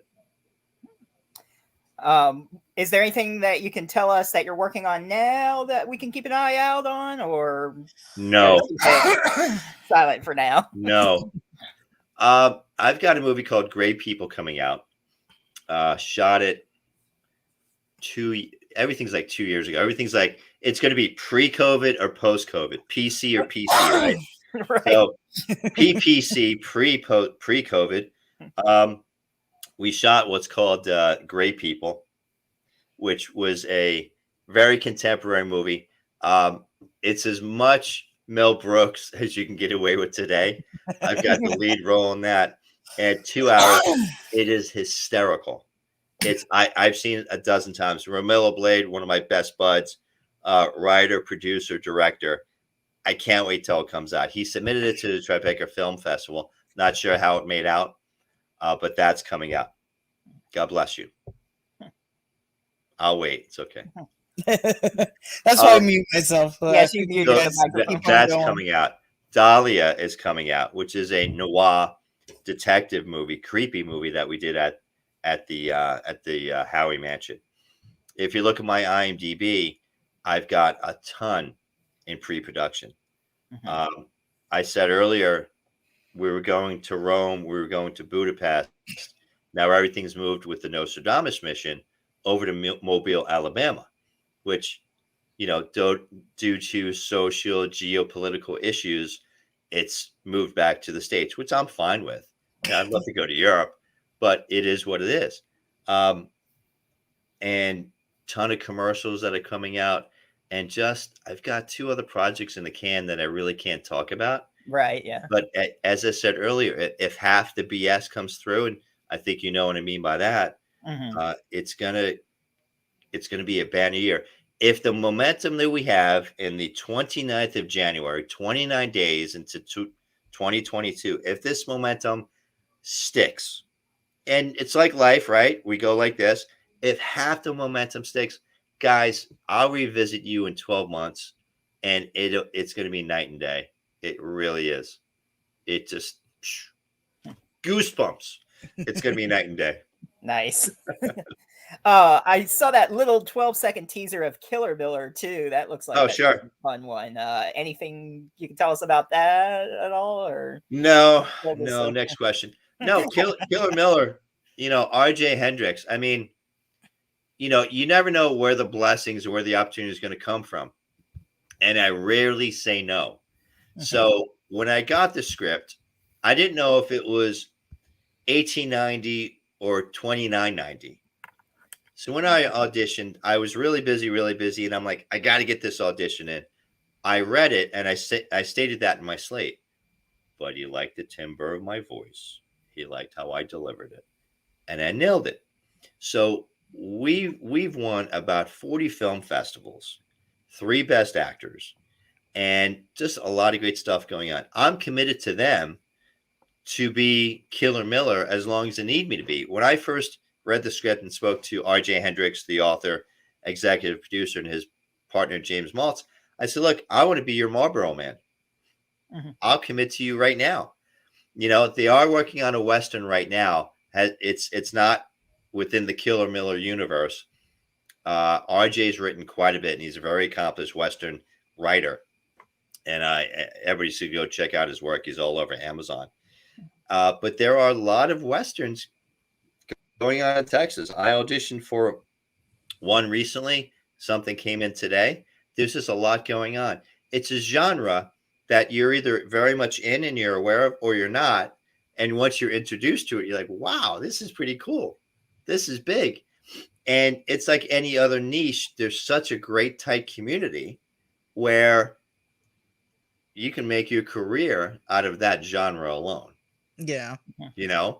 But no, I mean, I auditioned for a movie with C.J. Morrison.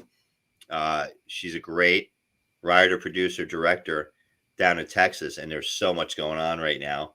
I got something via Facebook to look at maybe producing, and there's just a lot going on. And I'm kind of backed up on auditions because there's a lot that's coming in. I have an audition as a priest that it's such a great role. I have another audition. I've got 3 I need to get done this week. 2 I'm definitely going to bang out tomorrow because I got a little bit of a lull and I need to focus. That's the steps you go through. What is my job? Well, to keep my instrument in tune as much as possible. Go to the gym. Okay. Try to have a healthy lifestyle as best I can. Keep my instrument tuned. Keep reading scripts, keep auditioning, push the ball forward every day, either through networking, either through, casting calls, just getting the word out there and pushing the ball forward, making a phone call, doing shows like this, building the network. It's the same thing the 3 of us would do if we had a widget business. What's a widget? It doesn't matter. But if we started a widget business, what would we do to make it successful? Oh, work 28/7 and press the flesh, kiss a baby, right? Wave, do whatever we need to do. It's the same thing. And either people get it and they understand it, or they don't. A book I read way back in the day, Michael Gerber, The E-Myth. I'm going to give you the 1,000-foot view. 95% of businesses fail within the first year. The 5% that remain fail within 5 years. Now, you can be the best widget maker and work for Miss Boomstick over here. She gives you 50 cents on the dollar. Well, hell, I'm your best worker. I want 90 cents on the dollar. Nope, can't do it, Steven. What do? You spin out, you become her competitor. But now you don't know the stuff she goes through, because now you're a business owner and you feel 9 to 5, Monday through Friday. I got lifestyle now. No, brother, you own it. You own all the little shite that happens that you don't even know about, that she goes home and worries about. She's worrying about it 24/7. Now, guess what? Now you have that worry. So what have you done? You canceled your job and now you have a nightmare. There's an establishment right in my backyard. Okay. Not going to say the business, not going to say the type of business. But if they own a widget store, instead of spending time at their widget store, they're spending time at someone else's widget place. Huh? You do widgets, but you're spending an inordinate amount of time at someone else's widget store. Is your store that boring? Or why are you not focused on your widgets and you're pontificating about your widgets at someone else's widget store? You with me? Right. You have to sacrifice to build your widget store. Do you get the analogy? Right. It's lonely at the top. I am a bit of a loner. I've got friends from high school and college that call me up and say, hey, man, I'll be your driver. Hey, man, hire me for security. I'm like, dude, let me buy you a beer. Be my friend. Let's go get a beer. I don't want a freaking employee. I want a friend. Right. Right? It's Saturday night at 8:45.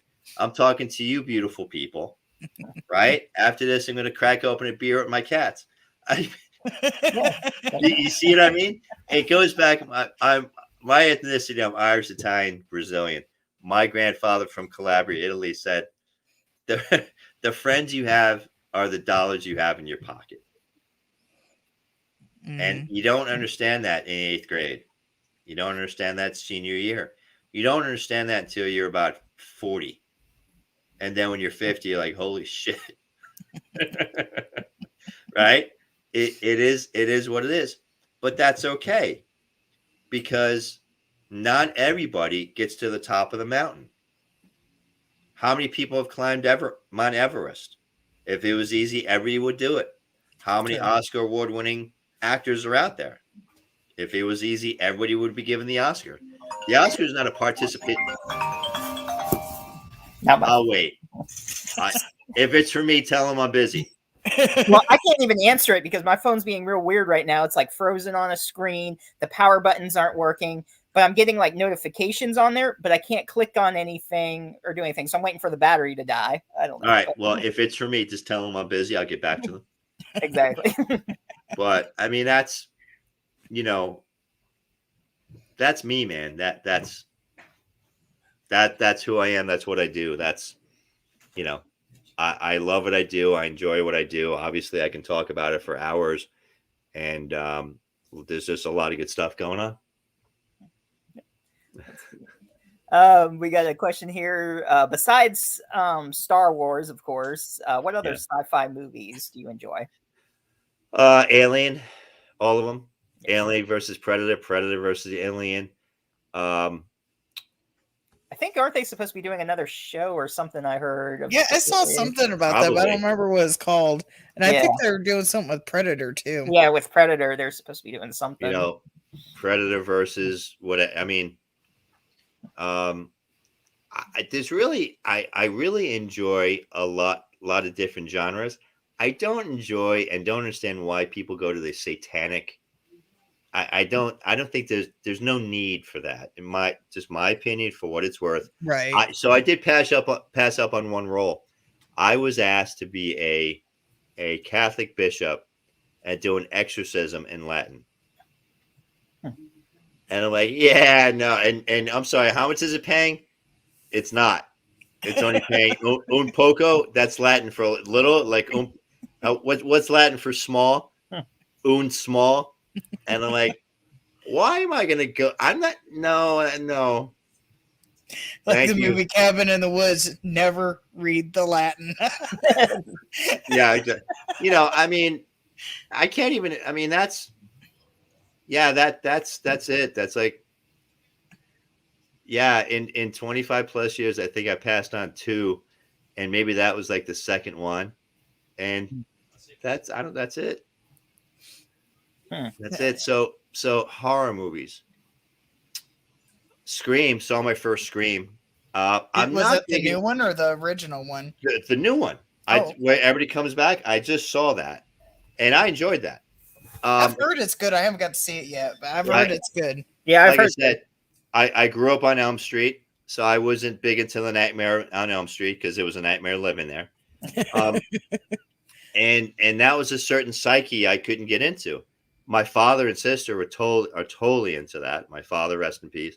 But there's just so much out there. Devil's Advocate. My first everything was Devil's Advocate. I didn't know the premise to the full movie, right? Al Pacino is who? Oh, Satan. Okay.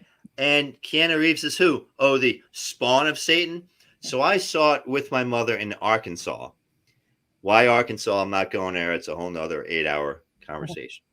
And if you look at my mother's generation and my age, I'm like Rosemary's Baby. Okay. Okay. So what was the crux of the movie? Rosemary's Baby is now a lawyer that moved to Manhattan that's working for Daddy. Okay. So here I see the movie on the big screen for the first time with my mother. And I didn't know it's a horror flick. And my mother's freaking out. And then my big nose pops into the screen. You see me do. And I'm like, that's me. She goes, oh, she's freaking out. But yeah, that was everything. That was my first SAG. That was fun. Yeah, I've done a lot of horror. I've done a lot of everything, I guess. We got a comment from Al Lucard was saying he would have loved to have seen you do the Latin. Hey, how do you say a lot of money in Latin? I don't know. Do you speak any Latin or? Yes, quid pro quo. Okay. Mea culpa, mea culpa, mea culpa. Whatever other law term I can think of. Okay? Tell your buddy if he can find more money. I don't know. Yeah, speaking Latin on an Exorcist set, I could just see you like bringing home an entity. Yeah. Which now you understand why I said Yeah, exactly. No. That's where my mind went. Hey, thank you so much, ma'am. Thank you so much, sir. But I think I've got a conflict. I've got to wash my hair, or I think I'm out of the country. Yeah. That's why I quoted the Cabin in the Woods where they tell him not to read the Latin, because that's basically the premise, because the woman starts reading the Latin and that's when the stuff goes down. But immediately that's what I thought of. It's like okay, learn. Never read any foreign language, whatever it is. If you don't know it, don't speak it. I have enough trouble with English. Why would I even try? I mean, that's... So come on, what other earth-shattering, deep intellectual questions do you have for me? How about you? Who am I going to kill or sleep with? Come on. Come on. I did say I was going to say who would you fuck, marry, and kill? So which one did sleep with? But we already answered that one. So, let's see. I guess we go. I'll kind of paraphrase this one question, Chad. I was going to skip it because we kind of touched on it earlier, but the tech in like the movies of Star Wars and Star Trek, do you think that will ever catch up to the real world tech? I'm going to say yes, and I'm going to explain why. If you look at Star Wars number 4, Lucas and ILM, his tech company, technology had to catch up to him and his vision. Okay. Elon Musk. I keep going back to the richest man in the world, right? Right. Crazy. Is he still richest, or is Bezos past him? I don't know. I don't keep track of that. Well, Bezos doesn't call me anymore. Okay, I got it. And Elon's just so busy. But I think Elon just passed him last year and sent him like this big gold number 2 to just... Can you imagine? The way they razz Can you imagine the way they razz? Can you imagine Bill Gates, Wozniak, Jobs, and the other dude, whatever, Bomber? The way they... Can you imagine the way they razz each other? It's just amazing. But no, well, with Lucas, technology had to catch up to his vision. Okay, and if you read Michael Eisner's book, not Michael Eisner, the guy who was the former CEO of Disney, forget his name. Great book, great book. When Disney bought Jobs' company, Pixar, he got, and again, apologize with the numbers, he got $5 billion. I don't know, could have been 6, could have been 4. He got $5 billion. Pixar was coming out with an award-winning movie every 6 months. Lucas, and this is documented in the book, Lucas went to not Eisner, the guy after Eisner, went to him and basically said, I want the same deal as Jobs. And he said, no. Well, why not? George, you come out with a movie every 3 years. Pixar comes out with a movie every 3 months, and they're award-winning. No.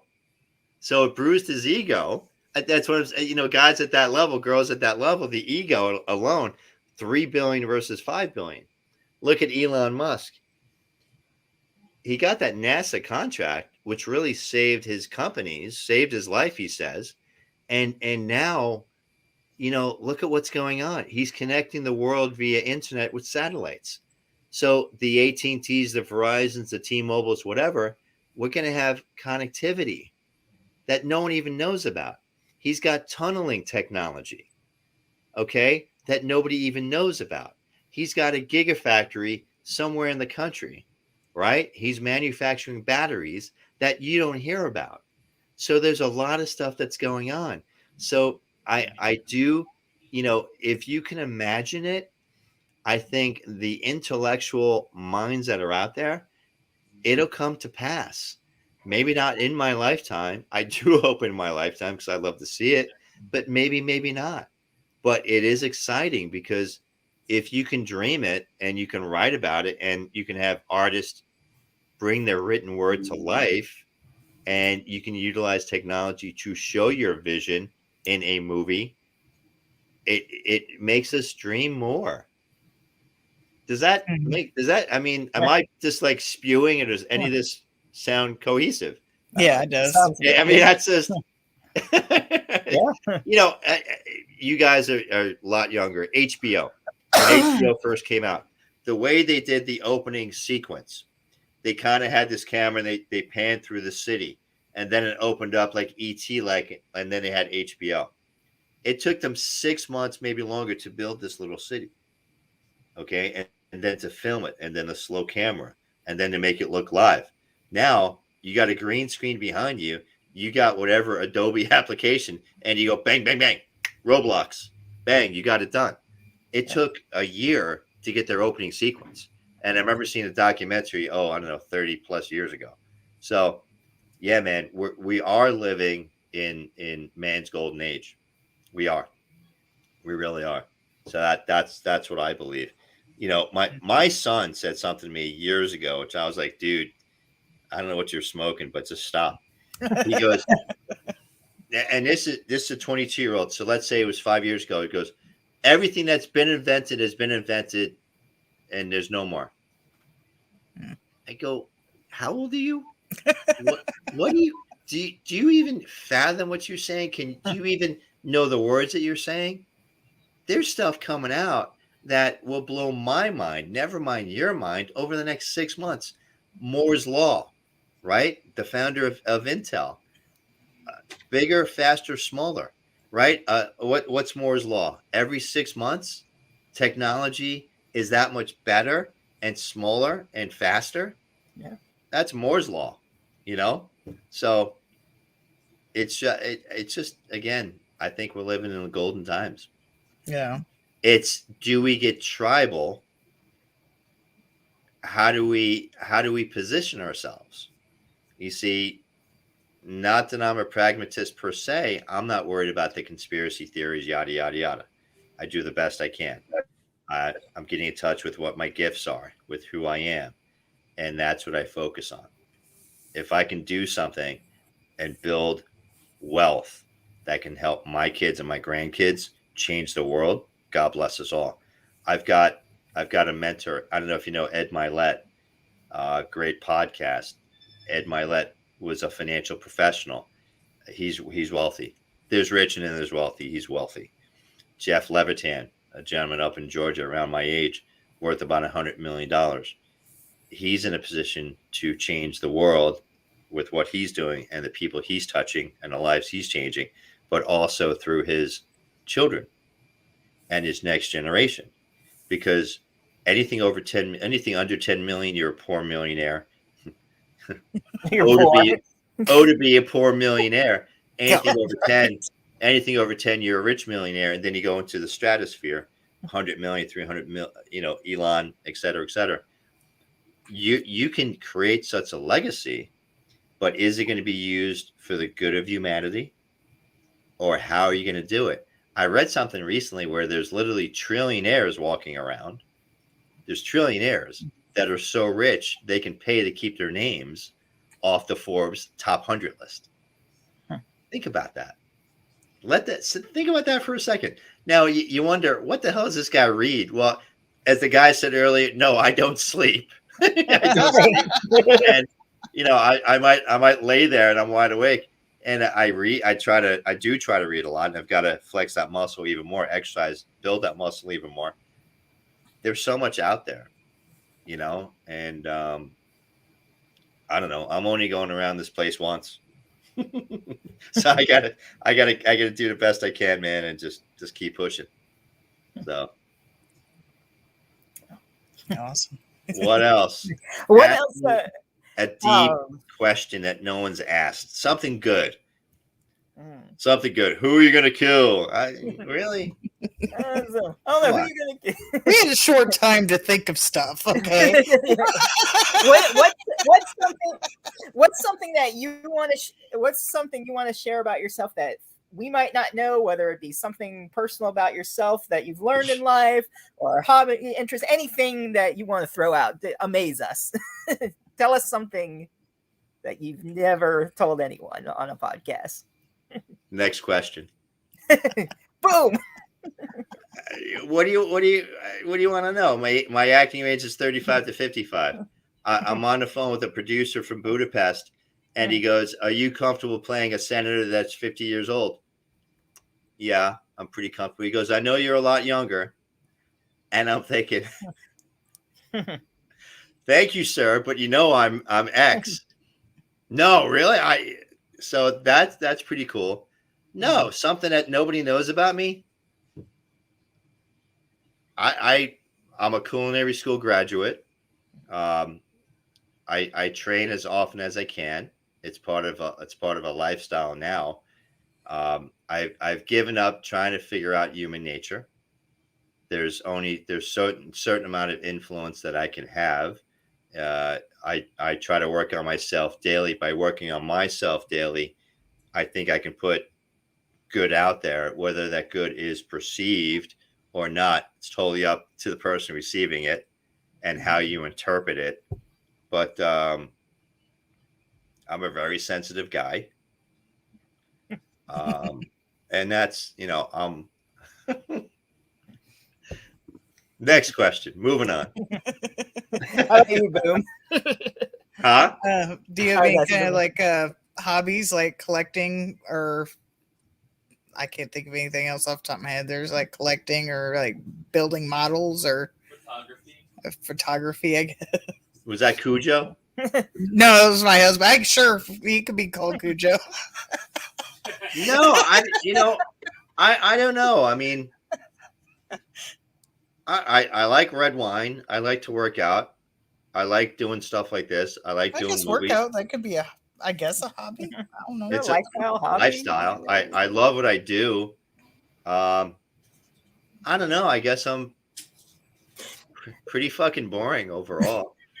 Well, since you like to train and work out, all any extreme sports, or have you ever gone mountain climbing or parachute or anything extreme or want to? So here's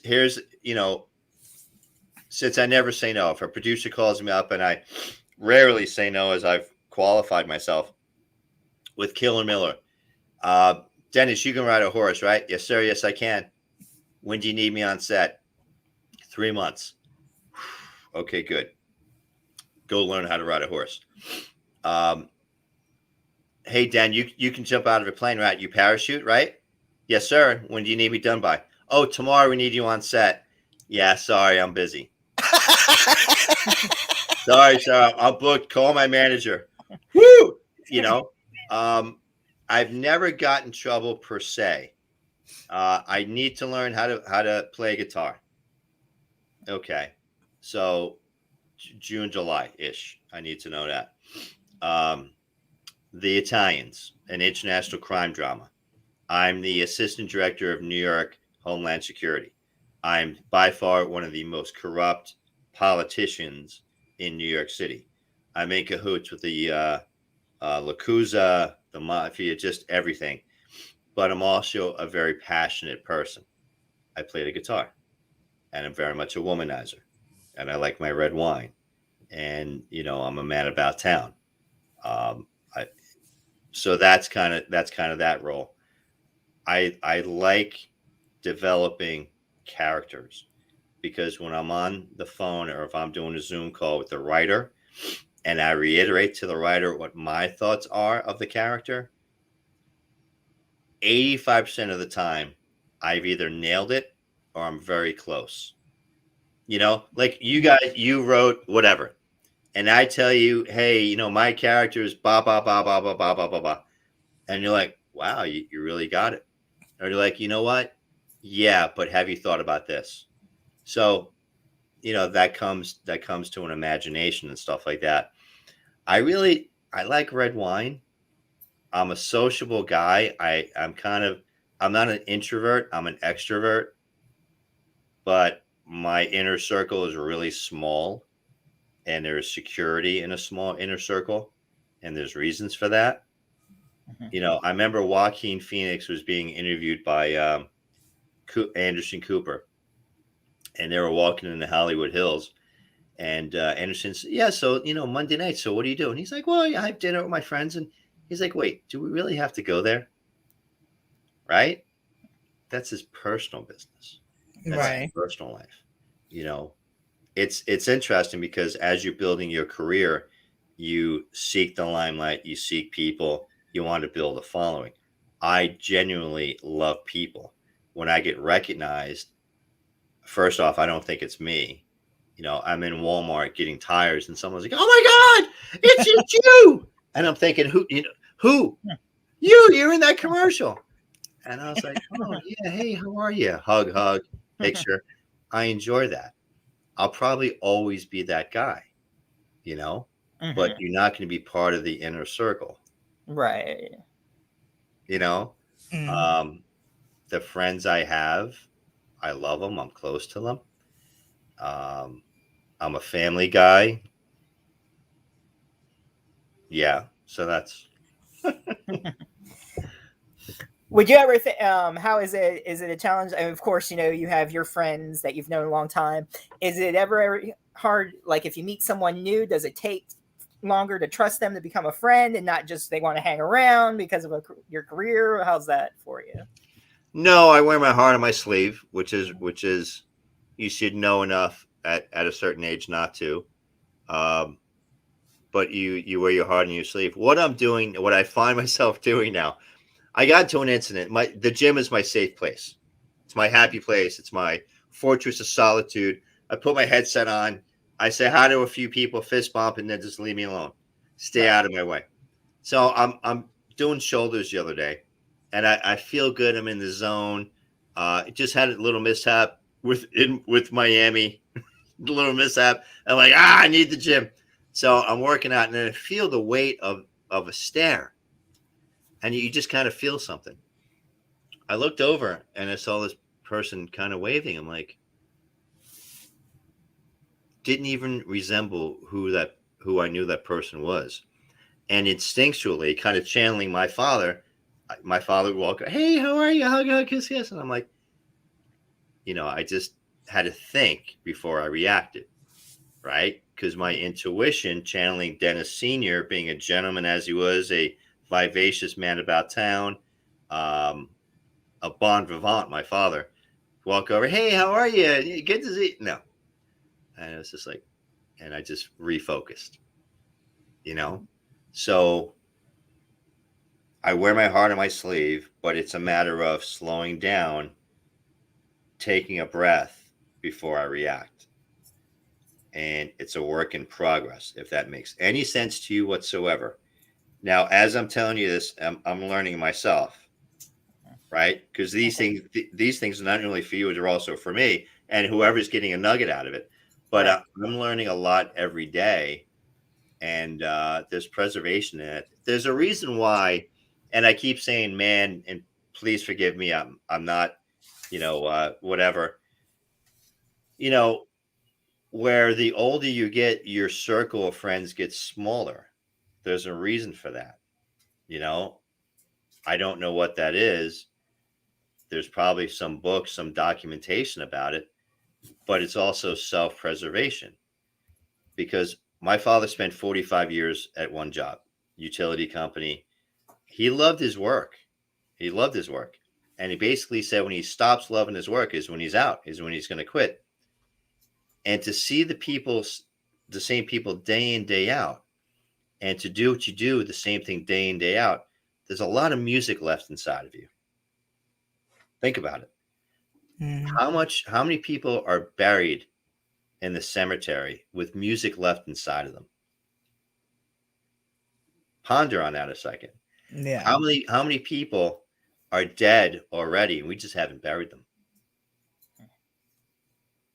How many people want to have an outlet to make a difference, to share their light, to share their inner gifts, but they can't for whatever reason that might be? You see, it takes a certain amount of balls, craziness, tenacity to do something different. It does. You know, Elon Musk, everybody thinks he's crazy. Tesla, Edison, everybody, anybody, the people that came over on the Excuse me. on the Mayflower, start a new country, the best experiment in the world, the United States. They're crazy. They took a step out. They did something different. With you into being into working out, Beth, I did not want to come out. Was you being into working out? Have you always been into working out, or did you just start it at some point in your life? I started sophomore year in high school, and I lived a block away from the high school, the weight room. And now I remember walking in and seeing everybody know from grammar school and blah blah. And I said to myself, I'm not there to impress you, you, and you. I'm there to impress me. I'm there to impress me. And I've always been a tall, skinny kid. I graduated high school 6'1" at 145 pounds. I'm still 6'1". I'm a few pounds more. So I'm there to impress me because I know how hard I am on myself. And that's what I go to the gym for. Now it's part of me. It's part of my routine. It's part of my business, as I said earlier. And the interesting part is that when you get to a certain age and you work out, people think you're the egocentric guy. No, it's back to the decisions I've made to take care of myself. You make the decision to smoke the cigarettes, to eat the ho-hos, and to drink the Coca-Cola. Now, I love all those. I don't smoke cigarettes, a nice cigar every now and again. But you get my point? Yeah. Again, just like waking up and making a positive decision and reading your goals and going through your routine, it's a positive decision. I make a positive decision to take care of number one, take care of my instrument. Let's see. Doomsday Crypt just came in and said hello to John. John, yes. What's up, John? So what's up, brother? He always pops in every now and then. So yeah, John's a great guy. We've done, I think we've done 2 shows. Yeah, John, I love John. Great guy. Great guy. Yeah. I'm gonna have to go back and catch some of those shows too. It's like so much to watch, so much to do. And last minute. It's funny because my manager and I were organizing my YouTube channel, and she was showing me how to organize it. And media appearances, commercials, auditions, films. And I'm like, damn, there's a lot of work out there. There's a lot of stuff in that. I was like, damn, there's a lot of stuff out there, So you never know until you look, Yeah. Mm-hmm. Let's see. Wow, we're coming up on over 2 hours now. Damn. Yeah, I was just looking at that myself. Let's see. Anything over 2 hours, 15 minutes, I start charging. Just saying. I guess we got to go. Oh, we're under the limit now. Thank you. Good night. Thanks for joining, guys. Good night. I gotta go make my dinner. I haven't ate yet. Well, good stuff. I ain't lying, but I can wait. But one last question. What do you hope? What other advice and do you want to give to us? And what legacy do you want to leave behind for humanity? Great question. Did I give that to you prior to, or no? You did not. This is what actually I just came up with. Yes. So, what legacy do I want to leave behind? Go to get emotional about this because it's important to me. A legacy of family, a legacy of love, a legacy of caring for your fellow man and woman, a legacy to take have the family name truly mean something, and to be the best version of yourself every day, whether that's the best sanitation worker, whether that's the best school teacher, whether that's the best lawyer, politician, whatever you're blessed to do. And can I lead by example? Have I been able to lead by example? Not all the time, but to know that to be human is to be fallible, and to forgive is divine. That's a good one. I don't know if it's on my end or not. You kind of froze. It must have been on your end because I heard everything. Okay. It must be my end then. But I heard most of that, and then some of it was skipping. Yeah, you got to write that down and make a meme out of that. That was great. So, I got to rewatch that. I got to write that down. That was perfect. Looks like he's having computer stuff. He's having a hell of a day with his technology. Sure. First his phone completely freezes, now his computer. At least I assume he's on his computer. And then he just backed out. I know he hasn't completely lost there. We'd be completely offline. So, because I don't have control of this stuff. So, got it. And it's live, right? It's Facebook Live. So, right. Well, we're actually on YouTube. Oh, nice. Mm-hmm. Nice. But the stream goes through his account. So if he completely closes it, then it'll end. But yeah, I really, I've got big expectations for myself and big expectations for my next generation and big expectations for that next generation. It's just a matter, if people can see the forest through the trees and know what you do today has generational consequences, and it's not just about you and your ego, think about the other person, think about the impact that whatever you're going to do. Hey. All right. Well, thanks. Have a great night. Gotta go. Our internet went out. I just came downstairs too, and it just went out. Don't know what happened. So yeah, I'm like, oh great, what an important moment, and my internet goes out. Yeah, I was just saying. You asked about kind of impact and legacy and stuff like that. To live, to love, to learn, to leave a legacy. So says Dr. Stephen Covey. So. It's a matter of being able to see the forest through the trees. A lot of people can't. A lot of people, I'm going to use the word enlightened, and it's not talking down to anyone. You need to be aware that what you do has an impact, whether it be a generational impact, whether that be an impact for today.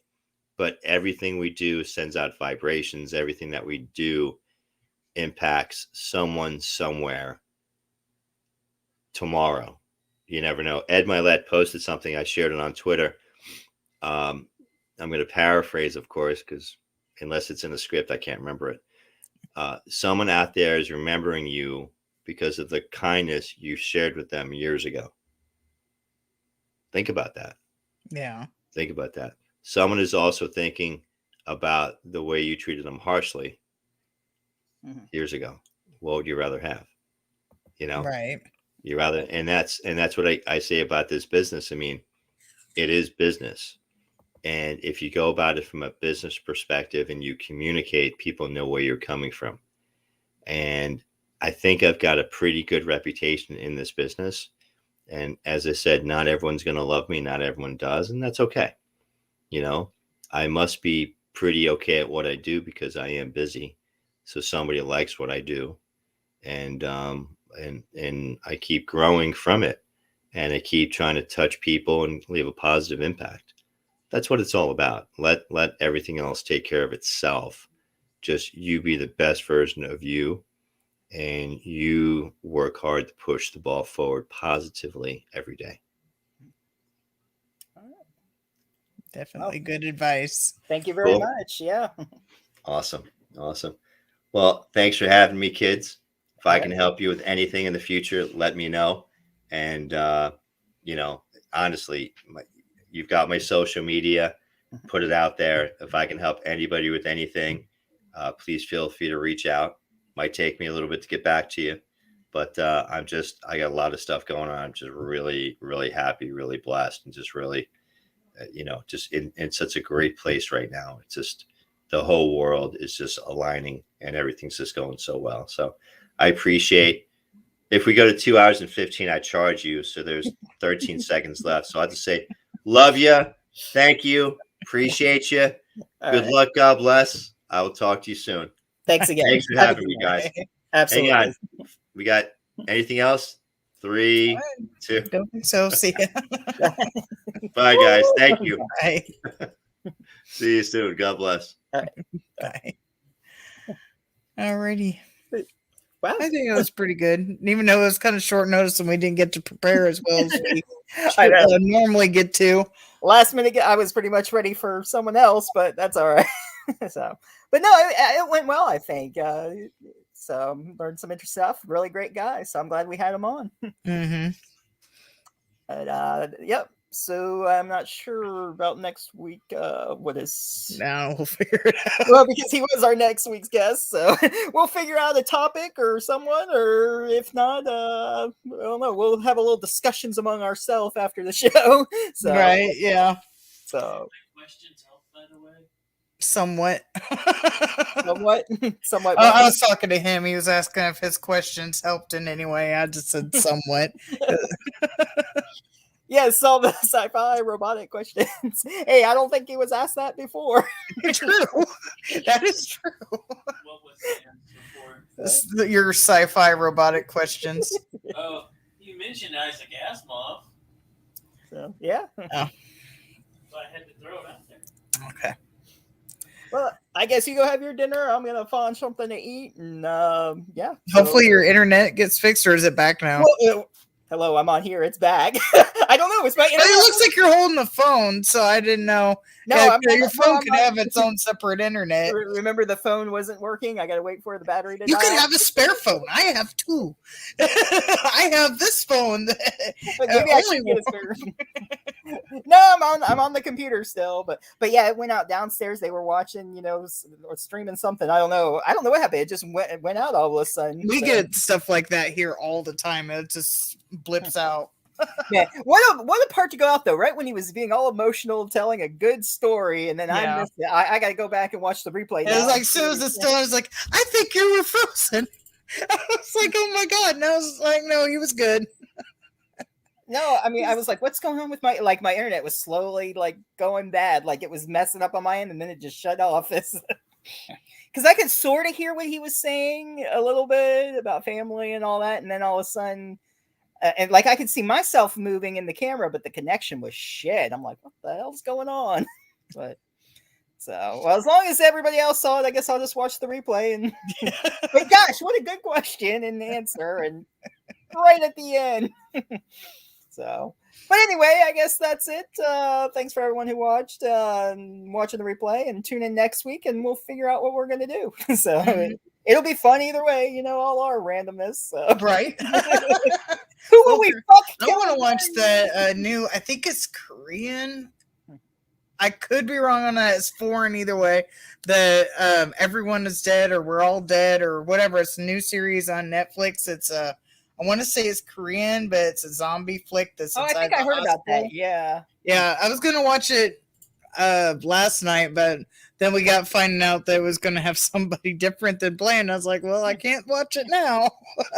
And I wasn't even sure if we were right. What the plan was. I was waiting. Yeah, I was prepped for other person. I was prepped. I had questions, everything, but I was like, oh shit, I need to start because I do one person a week because I don't really have a lot of time to cram everything. So I prep for one person a week. I only had a couple hours technically to kind of prep and prepare. Well, I don't know if we'll have that person or not at all after that situation, but we'll see. But yeah, anyway, that was some bad luck there. So, right, yeah, I would message that other account. Well, the other one only had 22, so yeah, I don't think it's that person. I'll never know, but We'll see, but They just either not way. have very many followers. well, that's true. It might not matter how many followers. It could just be that, but I don't know. But yeah, I don't know. They might not even be on Instagram altogether. Because one thing I kind of made me a little suspicious, but you never know, is like the one that's verified had NFTs in the bio. And that I Right. was like instantly suspicious, but they are getting popular now. So I was just like, I was I know. suspicious, but you never know. They could be. Yeah. So It's a shame. Oh well, shit happens. Whatever. mhm, We'll make up for it later. So it's all good. right. Plus, they were verified too, so that makes no sense. At I least thought it looked that- verified. I think they were verified. I don't know. Whatever. But We yeah, still got some good people playing coming up, and hopefully, so yeah. So Jenna will be coming on though from Terrifier. She'll be on next month on the 19th, I believe. I'll have to double check on that, but yeah, we'll be doing the afternoon show. It's all on the Facebook group, of course. So, and Book of Monsters. yeah, I got those thumbnails done. I just haven't sent them to you yet. So, but yeah. That's a fun one. You've seen Book of Monsters, right? Yeah, I watched it when we had Nicholas Nicholas. Yeah, Yeah, thought so. I might watch it again though. It's been a while. So. yeah, it was a fun movie. I liked Oh yeah, it. it was great. I so hope they have a sequel to that. Yeah, I really liked it. Especially his dad character was hilarious. But yeah, that's a fun movie. So, but yeah, we'll be discussing all of that next month. So, and then I'll see what we can do for March because I know it's going to be Women of Horror Month. So I'm going to attempt to pull that off for the month. We'll see. Yeah, if not, that's fine. Well, either way, if not, whatever. We'll take anyone. We're not against the men either, Right, yeah. All right. Well, I guess on that we'll call it and just tune in next week. Check out the Facebook group if you haven't yet, and probably I'll put down when I put this the link to Dennis's YouTube as well. So Yeah. hopefully my phone will work too because I did a lot of stuff on that more than on the computer. So, but yeah. So all right. Have a good night. Yeah, good luck with your phone. Oh yeah, I hope the battery dying will kill it and fix it. Does it come apart where you can take the battery out? No. iPhones don't know; they don't have that. See, I don't have one. I've never had an iPhone. I've only had an Android, so I don't know. Yeah, so we'll see. But I mean, it's just so weird. Even when I did that volume up, volume down, and held the power, and like some alarm went off, and then it just vibrated, and nothing came across the screen, and I don't know what it is. So. I swear, if I have to get another phone, it's gonna suck. Just sell this one for parts or whatever. I don't know, but it sucks because you pay so much for the phone and then just don't get much for part. I don't know. So, fingers crossed. Yeah, that's true. But all right, well, like we said to David Howard Thornton, go eat dinner. Bye. I know I am. Yeah, I'm gonna find something to eat. All right, bye. Bye.